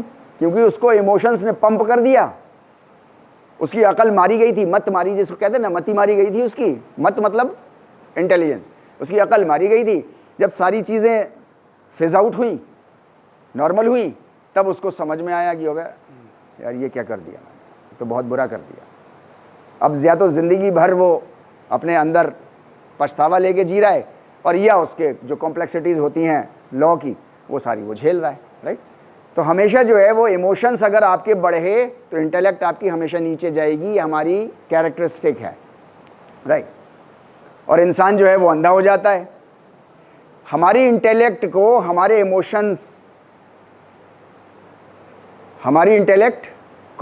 इमोशंस पर हमेशा हावी रहना चाहिए। हमारे इमोशंस हमेशा कंट्रोल में रहने चाहिए इंटेलेक्ट के। इमोशंस अगर ऊपर हो गए, इंटेलेक्ट को कंट्रोल कर लिया, तो फिर आप अंधे हो जाएंगे, फिर आपको समझ में कुछ नहीं आएगा, कुछ भी नहीं आएगा आपको, राइट। लेकिन इंटेलेक्ट की अपनी प्रॉब्लम है, वो 3 प्रॉब्लम हम लोगों ने आपस में डिस्कस की हैं अभी, वही 3 कैरेक्टरिस्टिक है उसकी, वो 3 प्रॉब्लम है। इसके अलावा वो चीज़ों को समझ नहीं पाती। इंटेलेक्ट को कौन गाइड करेगा? तो महर्षि पतंजलि योग सूत्र में कहते हैं कि प्रत्यक्ष, अनुमान, आगमः, प्रमाणानि। प्रत्यक्ष कहते हैं जो 5 सेंसेस को इस्तेमाल करके आप चीज़ों को समझ लेते हो, जैसे अभी देख रहे हो, सुन रहे हो, फील कर रहे हो, ये सारी चीज़ें आप इस्तेमाल कर रहे हो, राइट। अनुमान कहते हैं इन्फेरेंस, अंदाज़ा लगाना। लेकिन ये अंदाज़ा वो अंदाज़ा नहीं है जो परियों वाला अंदाज़ा हो कि कुछ भी लगा दिया, वहीं कुछ भी सोच, मल्टी कॉम्प्लेक्स है ना, कुछ भी सोच सकता है, नहीं, ऐसा नहीं। Based on reason and logic. जैसे फॉर एग्जाम्पल, आप कमरे में बैठे, यहाँ बैठे, और बहुत तेज़ गाड़ी की आवाज़ आई आपको, देखा तो नहीं ना आपने, अंदाज़ा लगा लिया आपने कि कोई गाड़ी बहुत तेज़ हाई स्पीड पे चल रही है, अनुमान है, based on reason and logic, right. उसने बहुत तेज़ ब्रेक की भी आवाज़ आई आपको, ज़रूरी नहीं उसने लगाए हो, किसी और ने लगाए हो, लेकिन आपने अंदाज़ा लगाया कि मतलब कुछ हो बच गया, साथ में स्क्रीचिंग के साथ में ही आपको धड़ाम से एक आवाज़ आई, आपने फौरन अंदाज़ा। मैं ये कह रहा हूँ कि अंदाज़ा, अनुमान, ये परियों की कहानी नहीं। वो महर्षि पतंजलि वो सी वाली बात नहीं कह रहे based on reason and logic आपके अंदाजे भी होने चाहिए, बेस्ड ऑन, जिसको हम लोग रिसर्च की फील्ड में हाइपोथेसिस बोलते हैं, hypothesis, right, based on reason and logic, right. वो धड़ाम की आवाज़ के साथ, यहाँ तक तो आपके अंदाजे ठीक थे, उस धड़ाम की आवाज़ के साथ आपको एक चीख सुनाई दी, आपने वो फौरन अंदाज़ा लगाया कि कोई गया इसमें, ऐसे ही based on reason and logic. और अगर वो चीख कहीं आपकी माँ की थी, या आपके बेटे की थी, बेटी की थी, या भाई की थी, बहन की थी, तो उस वक्त क्या अंदाज़ा होगा उसको मैं वर्ड्स में बयान नहीं कर सकता। मैं ये कह रहा हूँ कि सारी चीज़ें रीज़न एंड लॉजिक पे बेस्ड होनी चाहिए, राइट। तो प्रत्यक्ष होना चाहिए, अनुमान होना चाहिए, और एक आगामाह मतलब बाहर से इंफॉर्मेशन मिली हुई होनी चाहिए, बाहर से एक मिली हुई इंफॉर्मेशन होनी चाहिए जो हर इंसान को चाहिए होती है, राइट। महर्षि पतंजलि ने आपको जो है, महर्षि पतंजलि ने आपको योग सूत्र आगमः के नाम पर दिया है, और योगेश्वर श्री कृष्ण ने आपको जो है वो भगवत गीत आगमः के नाम पर दी है। भगवत गीत कोई अंदर से लेकर के मैं नहीं आया, बाहर से इंफॉर्मेशन मिली है मुझको, उस इंफॉर्मेशन को बेस बना के मैंने और लोगों से फिर इंफॉर्मेशन बहुत सी कलेक्ट की है। हिमालय के गुफाओं के सन्यासियों से भी बात की है, लेटेस्ट जो हमारे साइंटिस्ट हैं, एकेडमिशियंस हैं। मैं ऐसी पोजीशन पे हूँ ऊपर वाले की कृपा से और पेरेंट्स की उससे कि मैं उन लोगों से भी बात कर सकता हूँ और इन लोगों से भी बात कर सकता हूँ। उन दोनों का जो समावेश है वो मैं आपसे भी बात कर सकता हूँ, राइट, राइट। सारे एनिमल्स के पास ये दो चीज़ें होती हैं, उनको प्रत्यक्ष दिखाई देता है सामने और अनुमान भी लगा लेते हैं। शेर आग से बहुत डरता है, जानलेवा दुश्मन है उसका आग, और आग की सुगंध साइंटिस्ट कहते हैं शेरों के कि 3 किलोमीटर दूर से सूंघ लेता है वो आग को। आपके पास जंगल में सिर्फ आग एक वो हो लैंप आग का, उसकी मैन मेड नहीं, मैन मेड में तो फाड़ देगा आपको वो, उसकी सुगंध आनी चाहिए उसको, चाहे आग ना हो आपके पास। उस आग की स्मेल उसको अगर आ गई आपके पास से तो आपको छोड़ छाड़ के भाग जाएगा वो अपोजिट डायरेक्शन में, राइट। इंसानों को जो है वो ये आगामाह चाहिए होता है, बाहर से जानवरों को इंफॉर्मेशन नहीं चाहिए कुछ, आप उनको कुछ सिखा भी नहीं सकते, आप उनके सर्कमस्टांसेस में डाल के आप उनको मजबूर भी नहीं कर सकते। फॉर एग्जाम्पल आप शेर को बंद कर दो और बेस्ट क्वालिटी के यहाँ पे सेब रख दो 1 किलो 900 रुपये किलो वाले, आपको क्या लगता है खा लेगा? नहीं जी, वो सिलेमेंट्रिम हो जाएगा, पसलियाँ दिखाई देने लग जाएंगी, ढांचा हो जाएगा, मगर वो सेब नहीं खाएगा। आप उसे मजबूर नहीं कर सकते। बकरी को गोश्त नहीं खिला सकते, है नहीं, क्योंकि उनको बाहर से कुछ है ही नहीं, उनके सब अंदर से है, राइट। इंसानों को चाहिए आगमा, इंसानों को योग सूत्र पर और भगवत गीत पर अपने जो है वो यहाँ से इंफॉर्मेशन उसको लेनी है, तब वो अपनी जो है वो कुछ आगे की चीज़ों को बना सकता है, राइट। हमारी इंटेलेक्ट जो है वो सोशल डायनामिक्स को नहीं समझ सकती। कल मैंने बात करी थी आपसे सोशल डायनामिक्स के बारे में। सोशल डायनामिक्स को our intellect can not understand. हमारी intellect what can understand? Physical laws, दूसरा स्टेप्स में after breaking down each thing, और उसके बाद जो है वो जब समझ जाती तो कहती है ये तो मेरा है, राइट। यहां पर देखिए एक फ्लो चार्ट इसको बोलते हैं हम लोग ना, फ्लो चार्ट में कि इंस्पायर्ड नॉलेज, भागवत गीत की और योग सूत्र की नॉलेज जो है वो हमारी इंटेलेक्ट को कंट्रोल करेगी, क्योंकि इंटेलेक्ट की अपनी प्रॉब्लम है, राइट। उनकी जितनी इंफॉर्मेशन उसके अंदर है वो इंटेलेक्ट को कंट्रोल करेगी। इंटेलेक्ट के बारे में फॉर एग्जाम्पल योगेश्वर श्री कृष्ण ने कहा कि मई बुद्धिम निवेशया, अपनी बुद्धि को, अपने इंटेलेक्ट को, बुद्धि इंटेलेक्ट है ना, अपने इंटेलेक्ट को मेरे कंट्रोल में दो। पहले आप पूरी भगवत गीत पढ़ो, 700 श्लोक हैं, हार्डली बहुत आती है, तब तो फ्री मिलती है, और बहुत मिलेगी तो आपको 15 से 20 रुपए की बहुत अच्छी क्वालिटी की आपको मार्केट में मिल जाएगी, राइट। कोई बड़ी चीज़ नहीं है, आप उसको पढ़ के देखो एक बार, किसी धर्म विशेष की नहीं है वो ह्यूमैनिटी का खजाना है। आप उसको पढ़ के देखो, आपको क्या कुछ नहीं मिलता उसके अंदर खजाने। राइट, मयि बुद्धिम निवेशया, मेरे अंदर अपनी बुद्धि पहले इधर दो। उसके अंदर वो बताते हैं कि बेस्ट फॉर्म का योगी, बेस्ट फॉर्म का मेरा फॉलोअर वो है जो अपनी बुद्धि मेरे पास दे देता है। फूल नहीं, जल नहीं, ये सब आप करते हो, ठीक है, बहुत अच्छी बात है, करो, लेकिन अगर बुद्धि नहीं दी आपने वहां, उनके चरणों में बुद्धि नहीं रखी, आप करो, उनको नहीं चाहिए, उनको आपकी बुद्धि चाहिए। मतलब आप अपनी बुद्धि को अपनी मर्जी से नहीं चलाओ, अगर चलाओगे तो वो उन्हीं 3 में चलेगी बस, क्योंकि उसका काम ही नहीं है। वो कंट्रोल्ड होनी चाहिए योगेश्वर के उससे, स्टेटमेंट से। राइट, बुद्धि योगात, अपनी बुद्धि को पहले योग में लगाओ। यहां से गाइडेंस मिलना शुरू हो रही है हमको कि हमारा सिस्टम ऑफ लाइफ कैसा होना चाहिए। देन उसके बाद हमारी इंटेलेक्ट इमोशंस को हमारे कंट्रोल करेगी। इमोशंस के लिए भगवत गीता के अंदर कहा गया कि आप अपने को डाउनग्रेड मत करो, अपने को खुद को बेइज्जत मत करो इमोशंस के बहाव में आकर के। इमोशंस के बहाव में आकर के हम अपने को बेइज्जत ना करें।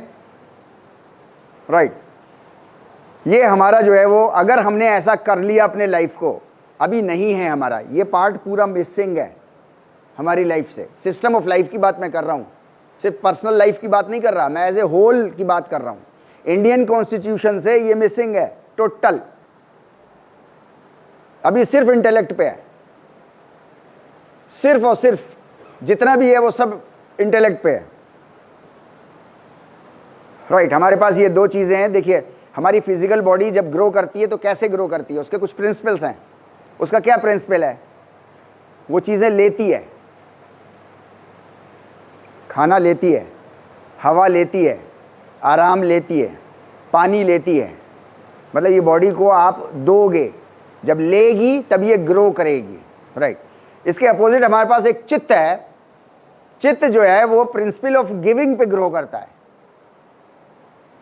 आप अपने जो कुछ भी आपके पास है उससे आप अपनी ज़रूरतें पूरी करो, उससे सारी ज़रूरतें पूरी करो। अब ज़रूरतें सबकी अलग अलग हो सकती हैं, किसी की 15,000 की ज़रूरत हो सकती है, किसी को 65,000 की ज़रूरत हो सकती है, किसी को 1.5 लाख की ज़रूरत हो सकती है, डिपेंडिंग आपके सर्कमस्टांसेस लाइफ के क्या हैं। मैं क्या कह रहा हूँ, ज़रूरतें पूरी करो, इच्छा नहीं। इच्छा की तो मल्टी कॉम्प्लेक्स एबिलिटी है, फिर तो कोई चक्कर ही नहीं है, ख़त्म। वार्डरोब में 250 सूट्स भरे हुए हैं, 45 सूट भरे हुए हैं, बहस ही नहीं है इन सब चीज़ों से। राइट, ज़रूरतें पूरी करो, ज़रूरतें पूरी करने के बाद आपके पास जो बच जाए, राइट, उसको उन लोगों की लाइफ में खर्च करो। आपके पास एक्स्ट्रा आ गया है सोसाइटी का। अभी आपको पता है ये कॉरपोरेट ने शुरू किया है, पीछे शायद 10-11 साल हुए अभी शुरू किया है उन्होंने, सोशल रिस्पॉन्सिबिलिटी के नाम से। मतलब हम कमा रहे हैं, तो अब उनको कहा गया कि नहीं, ऐसा नहीं है, बल्कि सोसाइटी को वापस भी दो। तो आपने देखा है ना कि बिल गेट्स ने इतना डोनेट किया। अच्छा, वो जो डोनेट किया है, से फॉर एग्जांपल $50 मिलियन किए हैं उन्होंने, तो $50 मिलियन हमारे लिए तो बहुत बड़ी चीज़ है। $50 मिलियन उनके लिए पीनट्स हैं, राइट, लेकिन हमारे लिए वो बड़ी चीज़ है।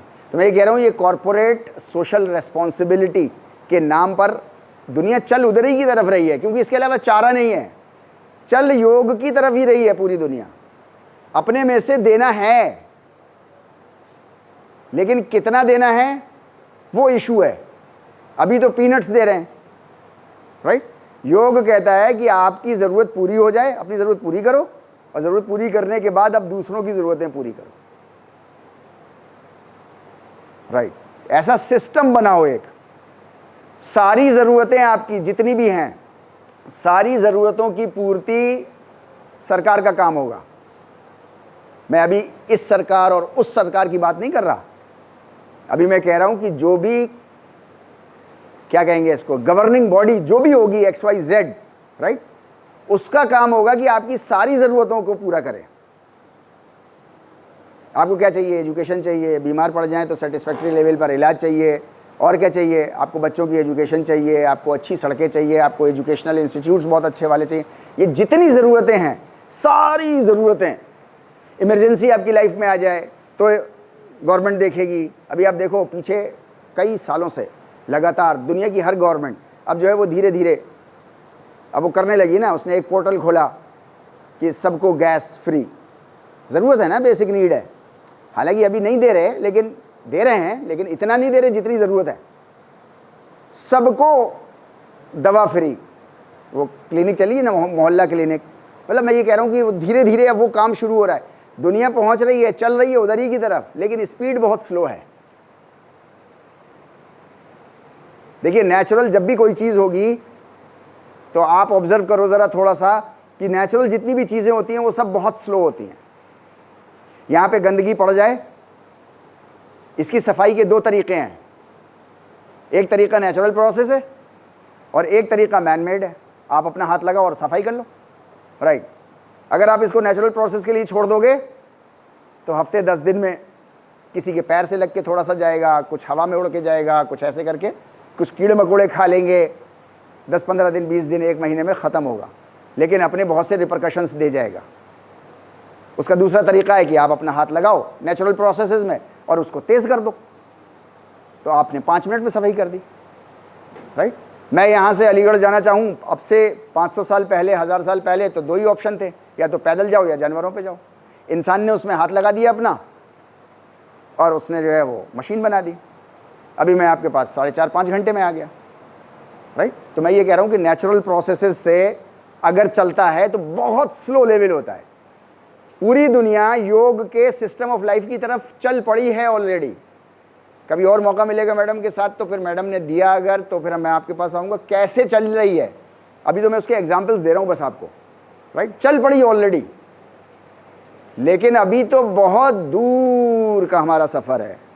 लेकिन अगर ये as a system of life मैंने अपने यहाँ अडॉप्ट कर लिया, आपने अडॉप्ट कर लिया, आपने अडॉप्ट कर लिया, ऐसे कई लोगों ने, सबने अडॉप्ट कर लिया, अंदर से अगर हमारे चेंज आ गया तो यही चीज़ बहुत टक से एकदम से ये सारी चीज़ें जो हैं वो पॉसिबल हैं, हो जाएंगी।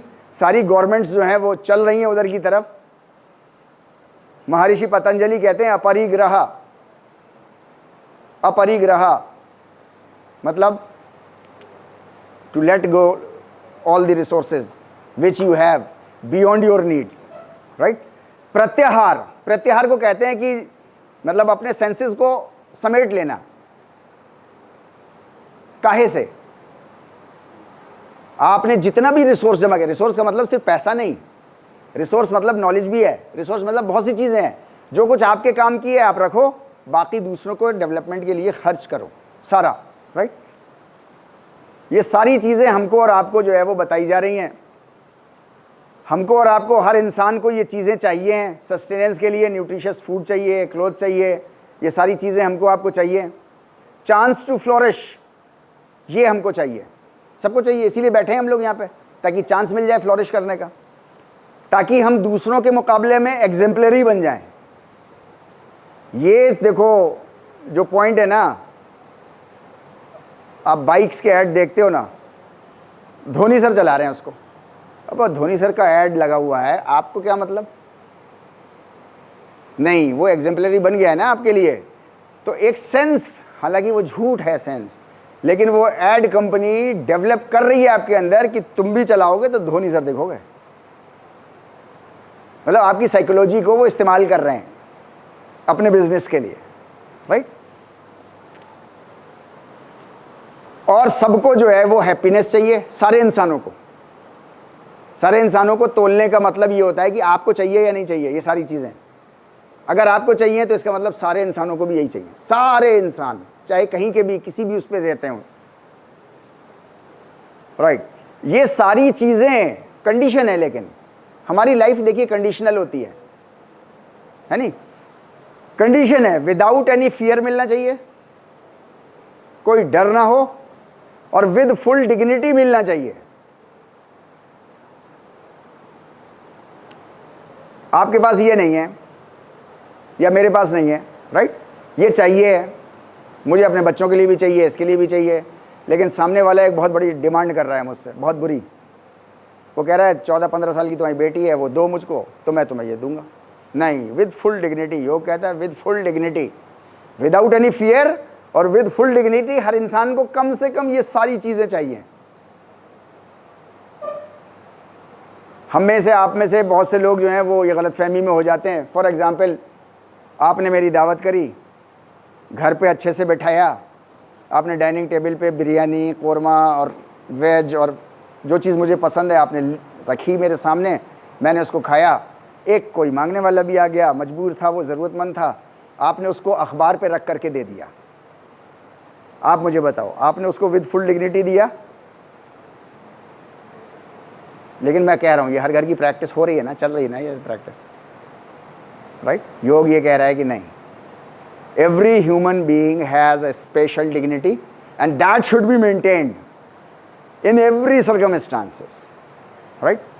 तो विद फुल डिग्निटी और विदाउट एनी फियर, उसे कोई डर ना हो कि कुछ और चीज मेरी चली जाएगी इसके बदले में, राइट? ऐसा सिस्टम ऑफ लाइफ। अभी तो डर है सबको, सबको डर है, राइट? लेकिन फिर उसके बाद हमको एक सिस्टम ऑफ लाइफ इस तरीके का, दुनिया की जितनी भी चीजें हैं वो हर चीज अपने को ग्रो कर रही है और अपने एक्सट्रीम लेवल के ग्रोथ एंड डेवलपमेंट पे जा रही है। मुर्गी का बच्चा बेस्ट क्वालिटी की मुर्गी बन रही है, मतलब जितना भी पोटेंशियल है उसके अंदर, बेस्ट क्वालिटी का मुर्गा बन रहा है, बेस्ट क्वालिटी का शेर बन रहा है, बेस्ट क्वालिटी का आम का पेड़ बन रहा है, जितना बीज के अंदर पोटेंशियल था। इंसान जो है वो बेस्ट क्वालिटी का इंसान नहीं बन पा रहा, क्योंकि वो सिर्फ अकल को इस्तेमाल कर रहा है और उसकी अकल जो है वो कंट्रोल्ड है उसके इमोशंस से, जबकि उसकी अकल कंट्रोल्ड होनी चाहिए योग सूत्र से, वहां से आगामा से कंट्रोल्ड होनी चाहिए थी इंटेलेक्ट, और इंटेलेक्ट के कंट्रोल में इमोशंस। वो हमारा सिस्टम ऑफ लाइफ, राइट? तब हम जो है वो अपनी चित्त के अंदर वो नेगेटिव चीजों को रोक सकते हैं। अगर हमने ऐसी दुनिया बना ली, जो कि हम जल्दी बना लेंगे, अब हमारे पास वे आउट नहीं है। एक दुनिया डेमोक्रेसी के नाम पे हमारे पास चल चुकी बहुत लंबा, अब उसके बारे में कहना शुरू कर दिया है लोगों ने, लेकिन उसके अलावा कोई और ऑप्शन भी नहीं है हमारे पास। आप मुझसे कहो कि सर कोट पैंट मत पहनो, तो नहीं पहनो, नहीं पहनो, तो भाई ऑप्शन तो बताओ, क्या बिना कपड़ों के रहूँ मैं? तो मैं नहीं छोड़ सकता इसको। लेकिन आप ऑप्शन भी दे दो एक मेरे सामने कि नहीं सर ट्रैक सूट बहुत अच्छी चीज़ होती है, आप ट्रैक सूट में रहो ना, अच्छे लगोगे, राइट? आपने ऑप्शन दे दिया तो मैं सोचूंगा 4 बार ये पहनूं या ट्रैक सूट पहनूं। अभी डेमोक्रेसी के नाम पर हमारे पास उसके एवज में, उसके बदले में कुछ है नहीं। लेकिन अगर दे दें हम जस्टिफाइड, ऐसा नहीं कि बस दे दिया कुछ भी कह दिया, नहीं, जस्टिफाइड होना चाहिए। अगर जस्टिफाइड आपने दे दिया तो दुनिया उसके बारे में सोचना शुरू करेगी भाई। और वो इस वक्त आज की डेट में योग के पास वो ताकत है जो as a system of life democracy को रिप्लेस कर सकता है। देखिए, डेमोक्रेसी आपकी सोशल लाइफ में नहीं चलती, माफ़ करिएगा, सोशल लाइफ में डेमोक्रेसी नहीं चलती। डेमोक्रेसी का मतलब क्या होता है कि मेजॉरिटी जो कहेगी वो फैसला होगा, राइट? आपकी सोशल लाइफ में डेमोक्रेसी कतन नहीं चलती। दुनिया का सबसे बड़ा झूठ है डेमोक्रेसी, राइट? आपको डॉक्टर ने 5 दवाएं दी, आपने 3 खा ली, आपने कहा डेमोक्रेटिक हो गया मैं तो, यार मेजॉरिटी खा ली मैंने, ठीक है।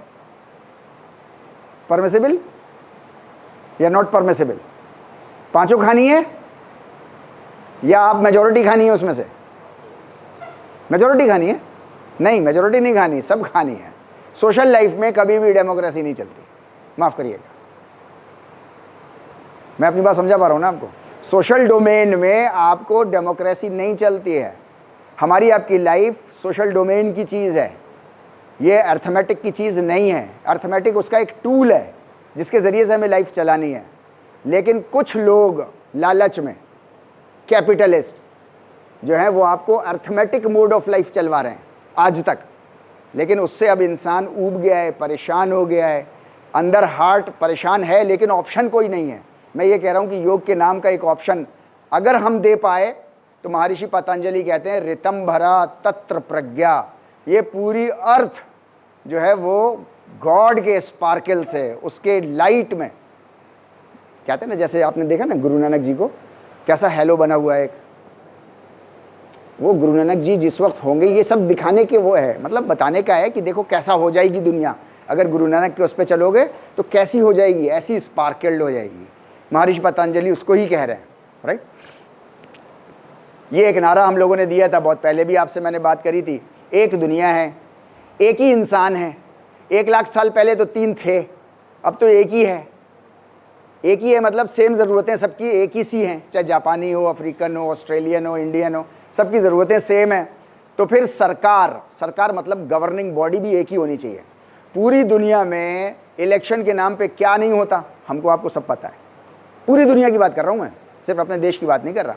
सब जगह जब ज़रूरत है, सरकार का, गवर्निंग बॉडी का काम होता है रिसोर्सेज को मैनेज करना फॉर ऑल सिटीजन्स, रिसोर्सेज को मैनेज करना फॉर ऑल सिटीजन्स, राइट। तो एक ही सरकार होनी चाहिए। अभी आप गूगल थोड़ा सा सर्च करो और वन गवर्नमेंट की तरफ दुनिया चल पड़ी है। दुनिया जो है वो पिछले 50 साल 60 साल से वन गवर्नमेंट की आवाज़ उठने लगी पूरी दुनिया में। अब ऑनलाइन भी हो गया, अब तो इलेक्शन भी कराना कोई मुश्किल काम नहीं है। पूरी दुनिया में जब रिसोर्सेज ही करने हैं तो एक ही गवर्नमेंट चलाओ। क्यों इतना खर्च कर रहे हो, इतना billions and billions of dollars खर्च, वो इंसानियत के ऊपर खर्च करो, तमाम ह्यूमैनिटी की ज़रूरतों को पूरा करने के लिए खर्च करो, राइट। और उसके लिए मैं ये कह रहा हूँ कि योग सिद्धांतों पर आधारित वो हमारी भारत सरकार होनी चाहिए। मैं इंडियन हूँ तो मैं इंडियन के लिए कहूँगा, लेकिन ये ऑप्शन हमारे पास बस तभी तक है जब तक वैक्यूम में है।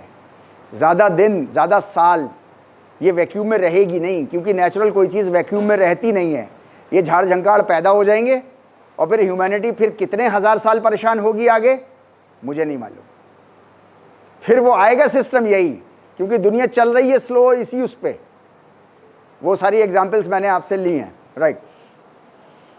विदाउट योग वासुदैव कुटुंबकम नहीं हो सकता, विश्व गुरु नहीं हो सकता, चाहे 2047 रख लो, चाहे 66 रख लो, चाहे 3000 कर लो, नहीं हो सकता, सवाल पैदा नहीं। और अगर होगा तो पता नहीं तब तक कितनी बुराइयां समाज के अंदर पैदा हो चुकी होंगी।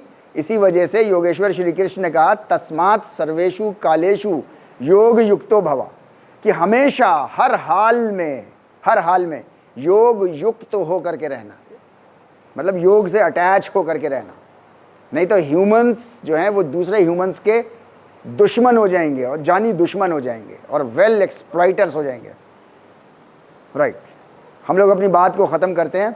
ये एक बेहतरीन मुझे सबसे अच्छी लगती है, और मैं सुबह जब 3:30 बजे उठने की मेरी प्रैक्टिस है शुरू से, तो मैं 3:30 बजे सुबह उठता हूँ। उसको आप लोग पता नहीं रात कहते होंगे शायद, लेकिन वो मेरी सुबह होती है।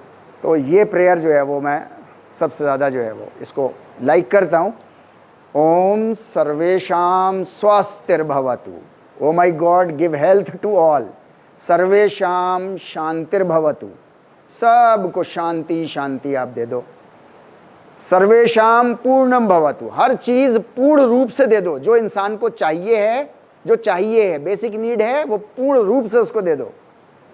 सर्वेशाम मंगलम भवतु, और हे परमेश्वर सबका मंगल ही मंगल कर दो, राइट। इसी के साथ मैं आप लोगों से इजाज़त लेता हूँ। Thank you very much, so kind of you. कोई क्वेश्चन? यहाँ तक मैंने आपको जस्ट टू समराइज मैंने आपसे कहा कि चित्त आज की डेट में ह्यूमैनिटी से मिसिंग है। चित्त की इंफॉर्मेशन हमको और आपको ह्यूमंस को चित्त की इंफॉर्मेशन नहीं है। इंटेलिजेंस की बहुत है, इमोशंस की बहुत है, चित्त की नहीं है। इस वजह से हमको चित्त के प्रिंसिपल्स भी नहीं पता। हम लोगों ने यहाँ पर आपको योग ने जो सबसे इम्पोर्टेंट चीज़ दी है वो आपको चित्त दिया है, और ये चित्त की वजह से ही आपने डेनिसोवन को हराया है, आपने निएंडरथैल को हराया है, इसी चित्त की वजह से, राइट। इसी चित्त की वजह से आज भी जो भी डेनिसोवन है, जो भी निएंडरथैल है, आज भी आप उसी को तभी हरा सकते हो, वरना बिना चित्त के आप नहीं हरा सकते। जिसको कहते हैं ना षड्यंत्र, षड्यंत्र के तहत की बात मैं कर रहा हूँ कि चित्त के कॉन्सेप्ट को हमारे आपके एजुकेशन से बिल्कुल ख़त्म किया गया है। हमको आपको बताया भी नहीं जाता, हमारे पेरेंट्स को भी नहीं पता है, उनके पेरेंट्स को भी नहीं पता था, उनके पेरेंट्स को भी नहीं पता था। हालांकि ऐसा नहीं है कि मौजूद नहीं थी चीज़, मौजूद है, लेकिन वो चीज़ हमको जब मालूम ही नहीं है तो उसके प्रिंसिपल्स के ऊपर हम क्यों गौर करेंगे, उसके ऊपर बात क्यों करेंगे, राइट। तो हमारा जो टेक अवे चीज़ है सबसे इम्पॉर्टेंट है कि हमारे पास चित्त है, इंटेलिजेंस भी है, इमोशंस भी है, अहंकार, ईगो भी है, सब कुछ है, लेकिन साथ में आपके पास वो एक चित्त है जिसको आपको ग्रो करना है। और उसको रोज़ ऐसा नहीं रखना, रोज़ एक चीज़, कोई ऐसी चीज़ जो आप अपने से हट के दूसरों के लिए कर दो, वो कोई भी चीज़ हो सकती है। एक उसमें मुझसे पूछा स्टूडेंट्स ने कि सर हम क्या कर सकते हैं, हमारे पास तो ऐसा कुछ भी नहीं है। मैंने कहा नहीं, आप बहुत कुछ कर सकते हो। जैसे फॉर एग्जाम्पल आपने बहुत अच्छे नोट्स बनाओ, पूरी मेहनत के साथ आप अच्छे नोट्स बनाओ और अपने क्लास में सबसे शेयर करो। हाँ, मैं जब स्टूडेंट था बीपीएड का तो मतलब शौक था पढ़ने लिखने का, वैसे बड़े खिलंडर ही थे, और तो इसीलिए फिजिकल एजुकेशन में आए थे कि यहाँ भी खेलेंगे।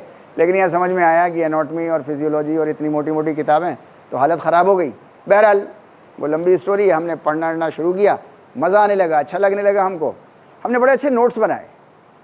मैं आपको अपनी प्रैक्टिकल बात बताऊँ, रंग बिरंगे, लाल रंग से, हरे रंग से, और कैसे कैसे करके। और माँ बाप के पास ज़्यादा पैसे नहीं हुआ करते थे, लेकिन हमारी माँ कुछ कुछ बचा करके, जो है वो घर की औरतें जैसे होती हैं ट्रेडिशनल, कि वो बचा करके वो कहीं दबा के रख लेती थी, वो हम बच्चों पर खर्च कर देती थी कि लो अच्छा ये ले जाओ, ऐसा कर लो, वैसा, राइट। तो हम उससे बड़े अच्छे नोट्स बनाते थे। कुछ ज़िद्दी किस्म का आदमी हूँ मैं, किसी की सुनता नहीं, मतलब वैसे बात करूँगा मैं तो सब कुछ सुनूंगा आपकी, सब कुछ है, लेकिन एक बार डिसीजन हो गया हमारे आपके बीच में कि भाई ऐसे होना है, तो फिर अब आप लॉजिकल आर्गूमेंट दो मुझे कि क्यों नहीं ऐसे होगा, वरना ऐसे ही होगा। अब मैं इस पर ज़िद पे अड़ जाऊँगा, राइट। वो मैंने नोट्स बनाए, जाहिर सी बात है हर किसी की अकल कहती है, अपने लिए नोट्स बना रहे हैं, मैंने भी अपने लिए बनाए थे, राइट। मेरे क्लास फेलोज़ को पता चल गया, देख लिया उन्होंने कहीं, मैं जब बड़े छुपा के रखता था, वैसे मैं मैडम बहुत छुपा के रखता था, उन्होंने देख लिया, उन्होंने बहुत कहा, कोशिश करी चुरा लें, नहीं चुरा पाए, नहीं दिया मैंने। पूरी दुनिया में एक है जिसकी मैं सुनता हूँ, वो मेरी माँ है।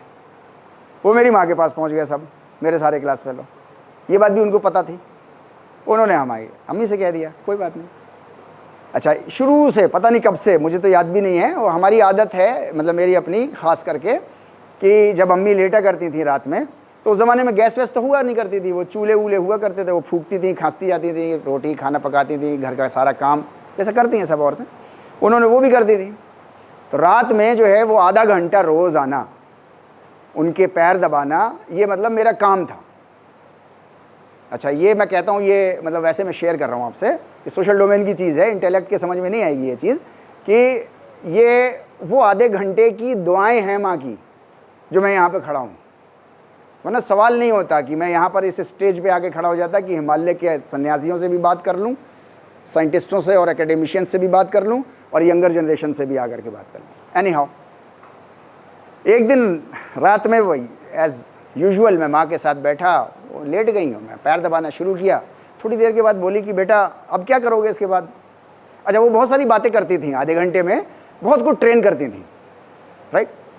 माँओं का काम होता है ये, ऐसी कहानियों में कुछ बताती रहती हैं। उन्होंने कहा अभी क्या करोगे बेटे, तो मैंने कहा कि कुछ नहीं, बस अभी थोड़ा सा कुछ पढ़ेंगे, उसके बाद सो जाएंगे।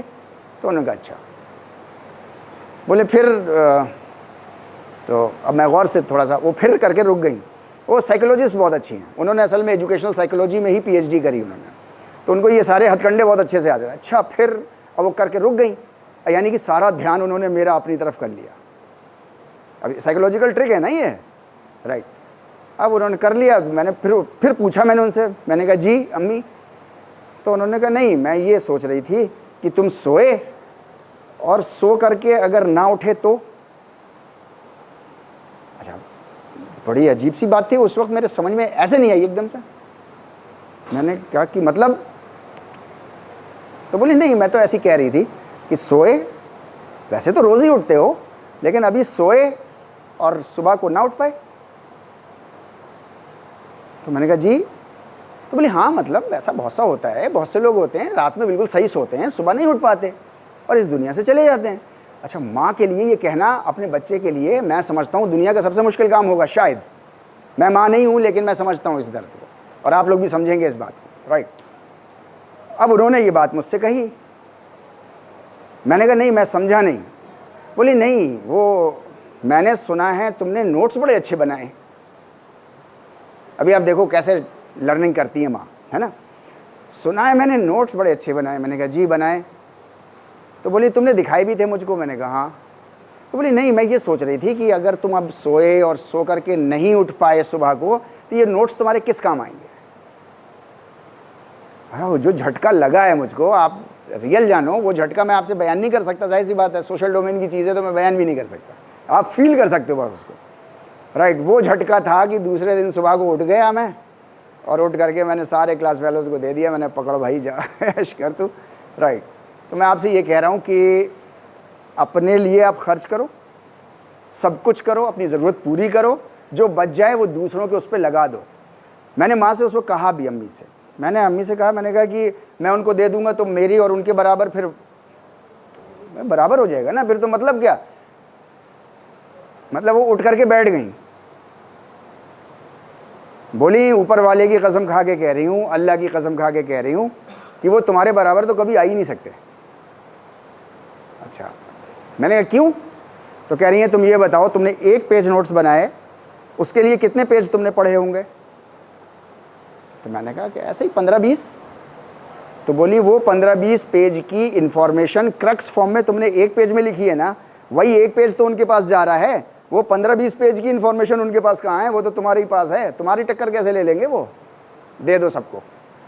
मैं बता रहा हूँ आपको सिखाने का अंदाज कैसा होता है, यही योग का अंदाज है, राइट। अपनी ज़रूरत पूरी करो, बेस्ट मेहनत करो, स्टूडेंट कर सकता है, बेस्ट मेहनत करो, और जो आपकी जितना भी हो जाए, ज़रूरत पूरी हो जाए, दूसरों के ऊपर वो स्किल सिखाना या कुछ भी करना, XYZ, आप स्टूडेंट होकर के बहुत कुछ कर सकते हो। किसी से आपने वादा किया है 5 बजे आऊँगा, नहीं पहुँचे आप 5 बजे, कोशिश करिए 101% पहुँचने की, तो आपका चित्त जो है वो फिर वृत्ति में नहीं रहेगा, हल्का हल्का ग्रो करने की उसकी आदत पड़ जाएगी। जैसे बॉडी बढ़ते बढ़ते ऊपर तक बढ़ती है, ऐसे ही आपका चित्त भी फिर बढ़ जाएगा। तो ये हम लोगों का ये टेक अवे है कि चित्त को हमको डेवलप करना है बहुत छोटे छोटे कामों से। मैं नहीं कह रहा बहुत बड़ी बड़ी कुर्बानियाँ दो आप समाज के लिए, कुछ मत दो, लेकिन छोटा जितना कर सकते हो, सोचो क्या कर सकते हो, उतना तो कर सकते हो। अच्छी पढ़ाई करो, अच्छे नोट्स बनाओ, मैंने एक लाइट दी है बस आपको, और दूसरों के साथ शेयर कर दो। आप यकीन जानना वो आपको नहीं पकड़ पाएंगे। मैं ये नहीं कह रहा कि मैं उनसे अच्छा हो गया, मेरे क्लास फेलोज से, और मतलब कुछ हो गया, लेकिन वो सच में नहीं पकड़ पाए मुझको। और लॉजिकल भी ये नहीं पकड़ सकते ना भाई, 15-20 पेज मेरे पास इंफॉर्मेशन जो एक्स्ट्रा है वो उनके पास है ही नहीं, है नहीं। तो कुछ भी आप लोग इस तरीके की चीज़ को कर सकते हैं। Thank you very much. हाँ सर। जी मैडम। है बस है।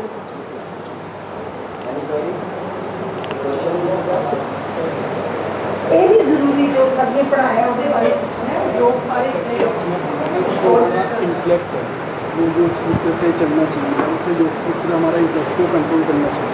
तो मतलब एक तरह से हमें मतलब भगवान की तरफ अपना जो इंटेलेक्ट है उसे समर्पित करना चाहिए।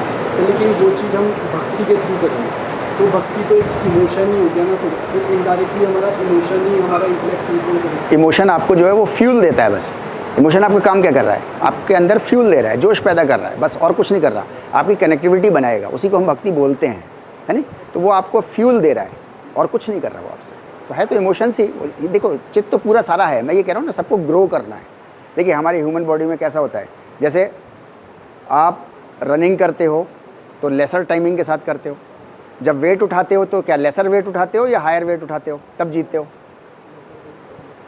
नहीं, हायर वेट उठाते हो तो जीतते हो, वेट ज़्यादा उठाते हो तो जीतते हो, रनिंग में टाइम कम देते हो तो जीतते हो, है नहीं। जीतना मकसद है। इसी तरीके से आपके चित्त के अंदर भी बहुत सारी क्वालिटीज़ हैं, मैंने बताई थी ना। उसके अंदर एक है जैसे ईगो, अहंकार, इसको कम करना है, कुछ चीज़ों को आगे बढ़ाना है। ये सारी चीज़ें आप कैलकुलेट करके चलोगे तब आपका चित्त ग्रो हो पाएगा, उसकी हम लोग बात करते हैं।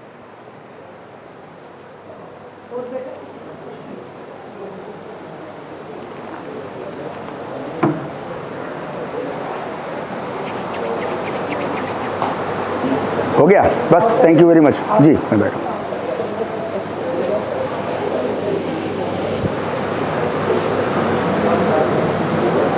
टाइम क्या हो गया? टाइम बताना। 3:30।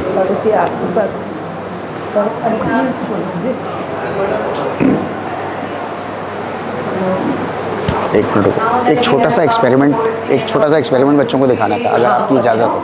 10 मिनट हैं? बेटे वेट पर 1 मिनट।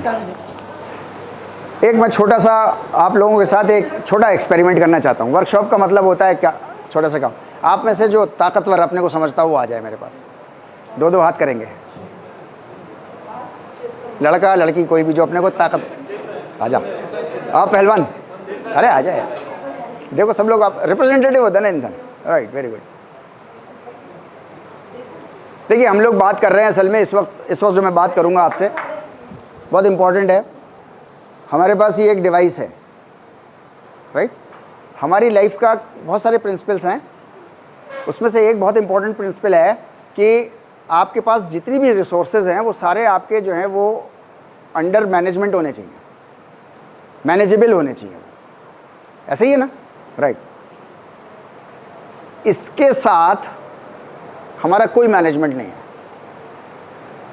इसकी मैनेजेबल पॉलिसी आपको, इसका मेकर आपको बताता नहीं है कि इसको कैसे मैनेज करना है। मतलब कैसे मैनेज करना है कि आपको नुकसान ना दे, फायदा तो दे, लेकिन आपको लीस्ट अगर है भी तो लीस्ट दे नुकसान और मैक्सिमम फायदा दे। तो ये तो बताएगा कि पानी में नहीं डालना, ये तो बताएगा कि ऊपर से छोड़ मत देना, ये तो बताएगा कि ऊपर से गोरिल्ला गार्ड लगा लेना। मतलब ये सारी चीज़ें बताएगा और कुछ बताएगा, अब अपडेट करते रहना, राइट। लेकिन ये आपको नहीं बताएगा कि इसको मैनेज कैसे करना है, कि आप अपनी फिजिकल हेल्थ और इमोशनल स्टेबिलिटी और कंसंट्रेशन, अटेंशन को आप जो है वो मजबूत बना सको। इसके बारे में जो है वो ये नहीं बताते। और ये नहीं, UN भी नहीं बता रहा, WHO भी नहीं बता रहा। मैं इसका डेंजर, फ़ायदे तो हमको सबको पता ही है, सब इस्तेमाल करते हैं। मैं इसका आपको डेंजर एक दिखाना चाह रहा हूँ, उससे हमको शायद बात समझ में आएगी कि मतलब ये हमारे लिए क्या, मतलब what type of havoc it is playing with our health, right. और तो कोई मोबाइल नहीं है तुम्हारे पास? राइट, ठीक है। ऐसे दोनों पैर जोड़ लो, ठीक है। ये इनके दोनों पैर जुड़े हुए हैं। मैं इनका हाथ यहाँ से पकड़ूंगा, यहाँ से पकड़ूंगा और हल्के से इनको इधर की तरफ मैं कोशिश करूँगा कि इनको डिस्टेबलाइज कर दूँ, हिला दूँ। इनको अपनी जान से रोक करके अपने को खड़े रहना है, इनको होना नहीं है। अगर ये हो गए तो फिर मुझे कोई दूसरा आदमी चाहिए होगा। मैं इनके अहंकार को जगा रहा हूँ, ज़रा टाइट होकर के खड़ा हो जाए। राइट, ठीक है, करें। मैं बोलूँगा बस रेडी और गो कह के मैं नीचे खींचूंगा, आप पूरे टाइट ताकत के साथ। रेडी, गो।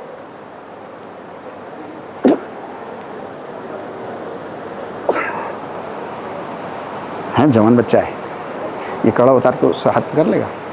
ये कर लो। हाँ ऐसे कर ले, ऐसे कर ले, बस। मतलब मैं ये कह रहा हूँ, असल में मैं ताकत लगाऊँ तो उधर ना चले, हाँ चोट ना लगे। फिर से एक बार कोशिश करें, प्रॉब्लम तो नहीं है? नहीं है, शायद। ओ जवान बच्चा है ये, मैं बुढ़ा आदमी हूँ, मैं नहीं कर सकता इसको, मैं नहीं हिला सकता। ये बात सही है। और हम लोग ये जो कर रहे हैं ये ईमानदारी से कर रहे हैं, बिल्कुल। मतलब ये ईमानदारी से अपने दम पे खड़ा है इसमें बच्चा। रेडी, गो। चल, नहीं हिल रहा भाई, मोबाइल लेके आओ, जेब में रख लो, मैं सांस ले लूं। चलो फिर से, फिर करें। रेडी, गो। हो सकता है धोखा हो गया, फिर से। चलो शाबाश। रेडी। मैं इसलिए ऐसे हट रहा हूँ क्योंकि मुझे मालूम है ये गिरेगा मोबाइल के साथ, इसलिए, क्योंकि मेरा मतलब ये एक्सपेरिमेंट लंबा एक्सपेरिमेंट है। राइट, रेडी, गो। रोक नहीं पा रहा, आप देख रहे हो उसको? मोबाइल उतार के रखो, एक बार और कर दूं मेरी तसल्ली के लिए। सच में हो रहा है? सच में? नहीं, आप में से कोई और अपने को समझता हो? कोई और ले लो ना। नहीं नहीं नहीं, एक बार और करने दे भाई, मेरी तसल्ली के लिए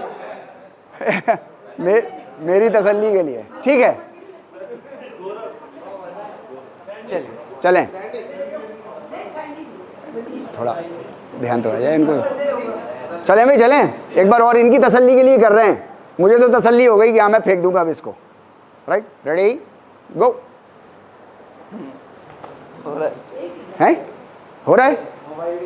मोबाइल के साथ नहीं होगा। लाओ वो निकालो मोबाइल। इसको रहने दे, एक और हाँ लो ना, आ जाओ भाई, कोई और आ जाओ। ये टग ऑफ वॉर पे ना अच्छा, वेरी गुड। चेतन भी सबसे स्ट्रॉन्ग हैं? क्योंकि अदरवाइज शायद चेतन जानते तो नहीं कर रहे, पर थोड़ा सर आगे आना, प्लीज आप आगे आ जाओ सर, इधर आना पकड़े के। नहीं, कोई नहीं। वो तो ताकत लगाई ना बच्चे के साथ मैंने, तो थोड़ी सी हो गई। दोनों पैर मिलाओ आपस में। देखो, हम लोग बात कर रहे हैं स्ट्रेंथ, बैलेंस, स्टेबिलिटी, राइट? हम लोग उसकी बात कर रहे हैं। अच्छा, ये सारी चीज़ें आपकी जो है वो न्यूरोलॉजिकल एफिशिएंसी पे डिपेंड करती हैं। हमको आपको एनाटॉमी पढ़ते हैं हम लोग, तो टाइट हो जाए, पेट टाइट कर, गुस्सा उस्सा दिलाना चाहिए ना थोड़ा सा। रेडी, गो। चल यार, नीचे हो जा भाई, ले आओ।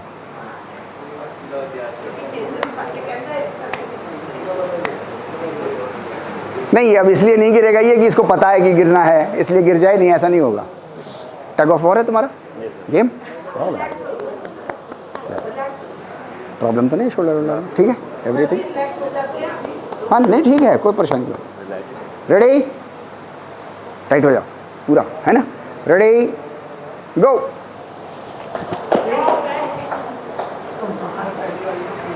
नहीं, आपकी तसल्ली के लिए हो, बच्चा कह रहा मैम आप तेरी तसल्ली के लिए कौन है? नहीं, ये कह रहा है यार, क्या नाम क्या है तुम्हारा? मनीष। देखो, मनीष ये कह रहा है कि मनीष ये कह रहा है कि नहीं, अब मैं पूरी ताकत लगाऊंगा, और शायद मैं पूरी ताकत नहीं लगा पाया था।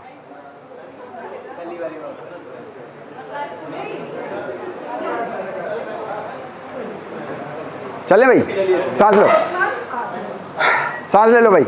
रेडी, हाँ वो अपनी तसल्ली के लिए कह रहा है। रेडी, गो। नहीं, कहीं रख लो, यहीं रख लो, इधर रख लो। अच्छा, कवर है इसमें? निकाल लो। विदाउट फोन का मैं नहीं खींच पा रहा। हाँ राइट। देखो, ये हम लोग लगाते ही हैं सारी चीज़, है ना? राइट। जो चीज़ इससे टच रहती है वो इसकी कैरेक्टरिस्टिक्स डेंजर वाली वो भी इसके अंदर ट्रांसफ़र हो जाती है, राइट? अभी मैं मोबाइल इनको दिए दे रहा हूँ, कोई जादू नहीं हो रहा है यहाँ पर, राइट? सिंपल हम लोग साइंटिफिक लेवल पर बात कर रहे हैं। सिंपल, ये कवर है ना, ये कवर इसको मैं दिए दे रहा हूँ, रख लो भाई जेब में, कोई दूसरी जेब में रख ले यार, पब्लिक परेशान है। ठीक है, चलो पैर में देखो, सिर्फ अब इसके पास कवर है और कुछ नहीं है इसके पास, राइट? रेडी, गो। ये तो मुझे भी लेके गिरेगा, ठीक है? नहीं तो मैं आपसे ये कह रहा हूँ कि हाँ जी, क्या चीज़? स्मार्ट वॉच पे अभी हम लोगों ने उतनी ज़्यादा स्टडी करी नहीं है, अभी हम लोग स्मार्टफोन पे ज़्यादा वो इस वक्त हम लोगों ने किया हुआ है। क्या चीज़? देखिए, ऐसा होता है, आपको जब कभी रिसर्च करनी होती है तो उसकी कुछ कंडीशंस बनानी होती है ना आपको, तो वो कंडीशन आपको बनानी है कि स्टेबिलिटी और बैलेंस आपका कैसे चेक होगा। तो स्टेबिलिटी और बैलेंस के लिए आपको एक सिंपल एक्सरसाइज भी दी जाती है, टेस्ट मेजरमेंट में आपने पढ़ा हो। आप पैर ऐसे कर लो, हाथ ऐसे कर लो और आंखें खोलो और फील करो आपका बैलेंस कैसा है। अच्छा, फिर आंखें बंद कर लो तो आपको लगता है हल्का हल्का सा डिसबैलेंस सा होने लगे, तो उसमें भी हम पैर को जोड़ के ही रख रहे हैं, क्योंकि बैलेंस, पैर आप जितना फैलाते जाओ बैलेंस स्ट्रांग होता जाएगा आपका।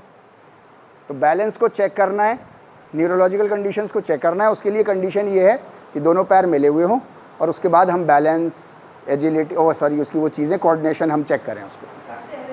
हाँ आप, अच्छा दे दो, किसी को भी दे दो यार।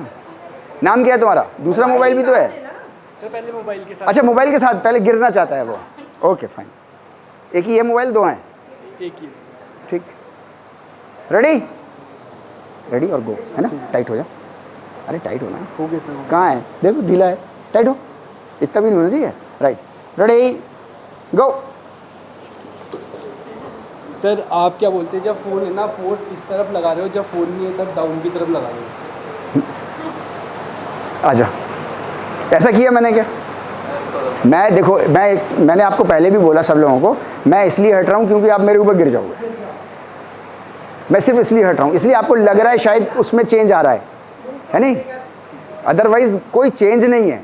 इसको आप चाहे तो दूसरे अपने दोस्तों पे कर लेना, आप हॉस्टल जाना, घर जाना, कमरे पे जाना, वहाँ जा करके आप चेक कर लेना। राइट, चूँकि मेरा पीछे कई साल का इसका एक्सपीरियंस है, कई साल की मेरी एक्सपीरियंस है शेयरिंग का यूथ के साथ इस चीज़ को लेकर के, ताकि हम इस गैजेट को इस्तेमाल अपने फ़ायदे के लिए करें और लीस्ट नुकसान के लिए करें। राइट, इसलिए मुझे मालूम है कि ऐसा होता है। अब इनके पास नहीं है मोबाइल तो ये नहीं गिरेंगे, तो इनको लगेगा कि मैं ऐसे नीचे प्रेशर मार रहा हूँ, वैसे मैं साइड से खींच के ले जा रहा हूँ इनको। साइड से खींच के मैं नहीं ले जा रहा। रेडी गो, आ जा भाई, आ जा, नहीं जा रहा। राइट, हाँ अब मैं सोल्यूशन आपको बता रहा हूँ, मोबाइल दे दो यार। राइट, देखिए ये एक गैजेट है जो इतना ही इम्पोर्टेंट हो गया है शायद जितना हमारी और आपकी लाइफ है। ठीक है, इसके बगैर कोई चारा नहीं है जिसको हम लोग कहते हैं। हालांकि ऐसा है नहीं, चारा है, लेकिन वो चारा फिर बड़ा मुश्किल चारा है। राइट, उस पर मैं अपने को एक्सपेरिमेंट कर रहा हूँ आजकल। मुश्किल चारा है। मुश्किल चारा क्या है कि कीपैड इस्तेमाल करो। मैं कर रहा हूँ, मैंने 3 महीने का अपना एक्सपेरिमेंट अपने को डाला हुआ है मैंने। अब जाहिर सी बात है बड़ी परेशानियाँ आ रही हैं। राइट, अब वो समझ सकते हैं सारी परेशानियाँ। इवन फाइनेंस में बहुत परेशानियाँ आ रही हैं। मुझे बैंक अकाउंट नहीं पता, मजीद साहब ने दिया परफॉर्मा कि भर दो, मैंने सब भर दिया, बैंक अकाउंट खाली। राइट, तो मैं ये कह रहा हूँ बहुत सी परेशानियाँ आती हैं। अब उसको मैनेज करना है तो मैं इधर फ़ोन कर रहा हूँ, उधर फ़ोन कर रहा हूँ, तो ये सारी परेशानियाँ हैं। बाकी चीज़ें आप लैपटॉप पे करो अपने काम। राइट, लेकिन ये मतलब हर किसी के लिए पॉसिबल नहीं है, मैं ये कह रहा हूँ। हालांकि मैंने अपने को डाला हुआ है, मैंने ट्रायल पे डाला है। अब इसका देखिए, इसको मैनेज करना है आपको। आप इसको अपनी बॉडी से 4 फीट कम से कम दूर रखिए। हाथ में भी लीजिए, लेकिन कम से कम दिन भर में 12 से 14 घंटे इसको अपनी बॉडी से 4 फीट दूर रखिए, तो इसके नुकसान आपको कम से कम होंगे। अभी क्या हो रहा है, अभी देखो कितना मिसमैनेजमेंट है इस गैजेट के साथ, कि अभी ये 24 घंटे ऑलमोस्ट हमारे साथ रहता है, या तकिए के नीचे रहता है, या हम रनिंग करते हैं तो जेब में रहता है, या हम एक्सरसाइज करने जा रहे हैं तो जेब में रहता है। मतलब ये मिसमैनेजमेंट है, मैं ये कह रहा हूँ। इस मिसमैनेजमेंट को हम दूर कर सकते हैं कुछ हद तक। वो कैसे करेंगे डिपेंड करता है इंडिविजुअल टू इंडिविजुअल, अलग अलग तरीके से। मैं ये नहीं कह रहा आपसे कि आप कीपैड ले लो। कीपैड के साथ लाइफ कैसे एफिशिएंट हो सकती है आज के ज़माने में, मैं अपने ऊपर उसकी ट्रेनिंग, अपने ऊपर एक्सपेरिमेंट कर रहा हूँ। अगर वो मुझे लगा कि हाँ ठीक ठाक है, दूसरों के साथ भी ठीक ठाक हो जाएगा, तब जाहिर सी बात है वो भी मैं शेयर करूँगा आपसे। लेकिन अभी इसको आप 12 से 14 घंटे रखो अपने से दूर। अच्छा, 12 से 14 घंटे का मतलब ये हुआ कि रात में 8 घंटे तो आपसे दूर रह सकता है ये। अब बचा 4 से 6 घंटे। दिन भर में आपको 4 से 6 घंटे और इसको दूर रखना है, अपने से 4 फीट दूर। कम से कम इतना तो कर ही सकते हो कि आप इसको जेब में मत डालो, अपने बैग में डाल लो। हालांकि तब भी टच्ड है, लेकिन उतना तो टच्ड नहीं है ना जितना ऐसे टच्ड है जेब में रखने से। तो मैं कह रहा हूँ इसको जो है वो कुछ थोड़ा सा ब्लूटूथ के ज़रिए से आप कुछ काम कर सकते हो तो वो काम कर लो। सारे जो काम ब्लूटूथ से आप कर सकते हो, इससे वायरलेस कर सकते हो, आप वायरलेस कर लो। इससे बॉडी की कनेक्टिविटी थोड़ा सा अलग रखो इसको। रात में सोते पर अपना इसका मोबाइल डाटा चलाते हो, मोबाइल डाटा ऑफ कर दो। एक तो 4 फीट दूर रखो, मोबाइल डाटा ऑफ कर दो। वाईफाई चलाते हो, वाईफाई के जोन में रहते हो तो वाईफाई ऑफ कर दो। और अगर वाईफाई नहीं कर सकते, ये सब नहीं कर सकते, तो एयरप्लेन मोड पे लगा के अलार्म लगा के सो जाओ चुपचाप। इतना तो कर सकते हैं। तो ये सारी चीज़ें मैनेजमेंट कीजिए, मैं ये कह रहा हूँ आपसे। तो इतना मैनेज कर लो आप इसको, तो ख़तरा तब भी है बना हुआ। तो ये ख़तरा वैसा ही है, ख़तरा जैसे सड़क पे चलने का ख़तरा। तो सड़क पे चलने का ख़तरा मैनेज करते हो या मिसमैनेज करते हो उसको? मैनेज करते हो आप उसको, बस ऐसे ही मैनेज करना है आपको। तो अपना थोड़ा सा दूर रखो आप इसको, अच्छा हो जाएगा आपका, है नहीं? अभी असल में आप लोगों की एज ग्रुप ऐसी है कि जहाँ पर आपको एहसास नहीं होगा अरे कुछ नहीं होता, मतलब ये वो वाली एज होती है। उस एज से मैं गुजरा हूँ, मैडम गुजरी हैं, तो हम भी ऐसे थे जैसे आप, कोई फ़र्क नहीं है नहीं? अबे कुछ नहीं होता, देखा जाएगा। वो जामुन के पेड़ पे चढ़ गए और फिर उतर गए और फिर चढ़ गए और फिर डाल टूट गई तो हाथ टूट गया, चलता रहता है, जीवन है, राइट? मैं ये कह रहा हूँ कि लेकिन एक टाइम आता है जब आपको एहसास होता है कि यार वो पहले अगर मैंने इसकी इतनी केयर कर ली होती तो शायद मैं आज इस एज में आकर के इतना कमज़ोर नहीं हो गया होता। और ख़ास करके हमारे घर में हमारे बड़े बूढ़े हैं ही हर घर में किसी ना किसी के, तो उनको भी आप ये सलाह दे सकते हो। उनके लिए तो डायरेक्ट इफ़ेक्टिव है, आपने देख ही लिया। आपकी इस भरपूर उसमें यंग एज में आप जो है वो अपने को इसके साथ नहीं रोक पा रहे, गिर रहे हो, तो उनकी फिजियोलॉजी पे, उनकी एनाटॉमी पे इसका क्या असर होता होगा, गॉड नोज़ बेटर। लेकिन ये कि हम उनको इसके लिए थोड़ा सा सचेत कर रहे हैं, उनको भी, कि वो भी अपने से दूर रखें, इसको मैनेज करें। इसको मैं ये कह रहा हूँ सिंपल, इसको मैनेज करना हम सीख लें, right? Thank you very much. इसके मैनेजमेंट की एक बहुत इंपॉर्टेंट चीज़ है कि नंगे पैर जो है वो नेचुरल ग्राउंड के ऊपर जहाँ पर करंट लगने का ख़तरा होता है। भाई अभी आपने जो रबर के सोल के पहने हुए हैं, तो रबर सोल के जूते चप्पल आप पहनते हो तो आपको करंट लगने का ख़तरा है क्या? नहीं है, आपको करंट नहीं लगेगा। लेकिन अगर आप नंगे पैर हो तो आपको करंट लग जाएगा, राइट? तो आप ऐसी कंडीशन में नंगे पैर रहो, राइट? या सिंपली लेट जाओ जहाँ पर आपको जो है वो, या नंगे पैर टहल लो, मॉर्निंग वॉक आप ग्राउंड पे। तो क्या होता है कि आपका जो, जैसे घर में वो होती है ना, एक तार डालते हैं, अर्थिंग, राइट? तो अर्थिंग हो जाती है। इसकी जितनी भी चीज़ें आपने डिपॉजिट की नेगेटिव, वो सब बाहर बॉडी जो है वो अर्थ को दे देती है और अर्थ उसको एब्जॉर्ब कर लेती है। तो वो मैनेजमेंट का एक बहुत इंपॉर्टेंट हिस्सा है हमारा। तो नंगे पाँव वगैरह तो चलते ही हैं लोग, चलना भी चाहिए। घर की कंडीशन में आप तो रह सकते हो, चल सकते हो, है नहीं? साइंस बताती है, रिसर्चेस बताती हैं, मिनिमम 70 मिनट्स आप जो है वो ग्राउंड से जो है वो अपने को नेचुरल उसमें बना करके रखो, राइट? 1958 में पहली बार रबर सोल की चप्पल बनी। उसके बाद से अब जितने भी सोल्स बन रहे हैं वो सब रबर सोल के हैं। उससे पहले रबर सोल नहीं था, उससे पहले लेदर सोल था, ऊपर भी लेदर और नीचे भी लेदर। अच्छा, वो गुड कंडक्टर ऑफ इलेक्ट्रिसिटी है, गुड कंडक्टर है लेदर, तो भाई खाल में ही तो लगता है करंट, तो गुड कंडक्टर है, राइट? 1958 से लेकर के अभी तक का डाटा मैंने कई बीमारियों का निकाला, इसको रिसर्च करते करते कई निकाला मैंने, राइट? 700% से ज़्यादा डायबिटीज़ बढ़ गई है 1958 के बाद से, क्योंकि ये जितनी चीज़ें सब आपकी बॉडी में दे रही है ना, सारी निगेटिव वृत्ति जितनी भी अंदर, तो ये डिपॉजिट ही हो रही हैं, इनकी अर्थिंग के ज़रिए से बाहर नहीं निकल रही है।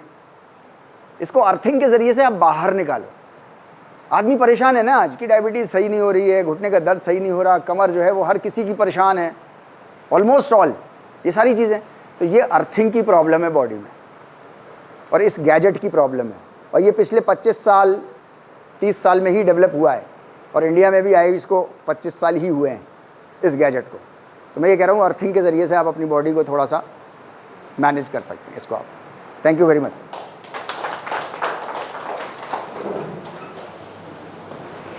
बैठ। Thank you so much, sir. Now that we have come towards the end of this 3-day yoga workshop, I invite Mr. Amit to kindly come and deliver the thank you for this. Thank you. Very good evening all. On behalf of UIPS Chandigarh University, I extend my heartfelt gratitude to each and every one of you for your active participation and enthusiastic involvement in the 3-day workshop on Yoga for Humanity. First and foremost, I would like to express and deepest appreciation to our esteemed expert Professor Dr. Syed Tariq Murtaza for sharing their profound knowledge and expertise in yoga throughout the workshop. I would also like to extend our sincere thanks to Mr. Dharmen and Mr. Asaf Ahmed for their invaluable support and assistance in ensuring the smooth organization and execution of the workshop. Furthermore, I special thanks to our Dr. Simrat Kaur, Principal of UIPES, for her support and guidance, and our dear faculty members. And I also thanks to our sincere students to do their best and give their involvement in everywhere. Thank you very much.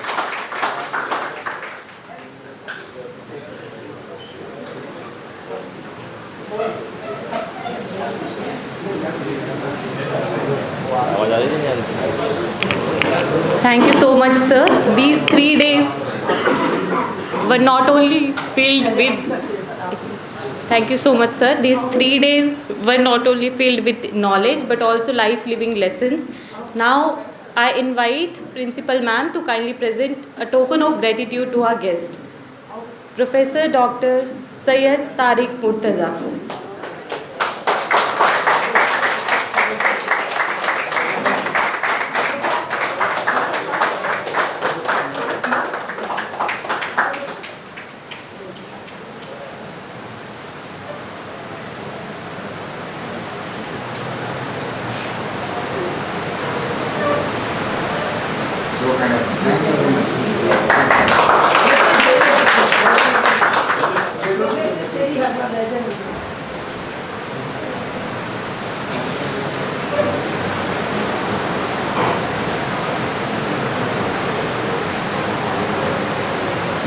बेटे सारे आ जाओ।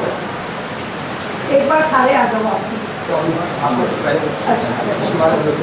एक minute आप लोग students हम लोग अपने योगी समाज की तरफ से मैडम को जो है करना चाहते हैं।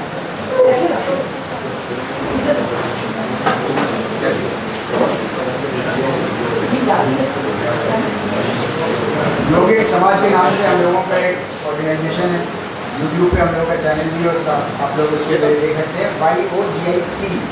YOGIC के नाम से भी एक है, वो भी नेपाल के इनका है, तो GIC के नाम से है, योगिक समाज के नाम से, या का उसका आइकन है।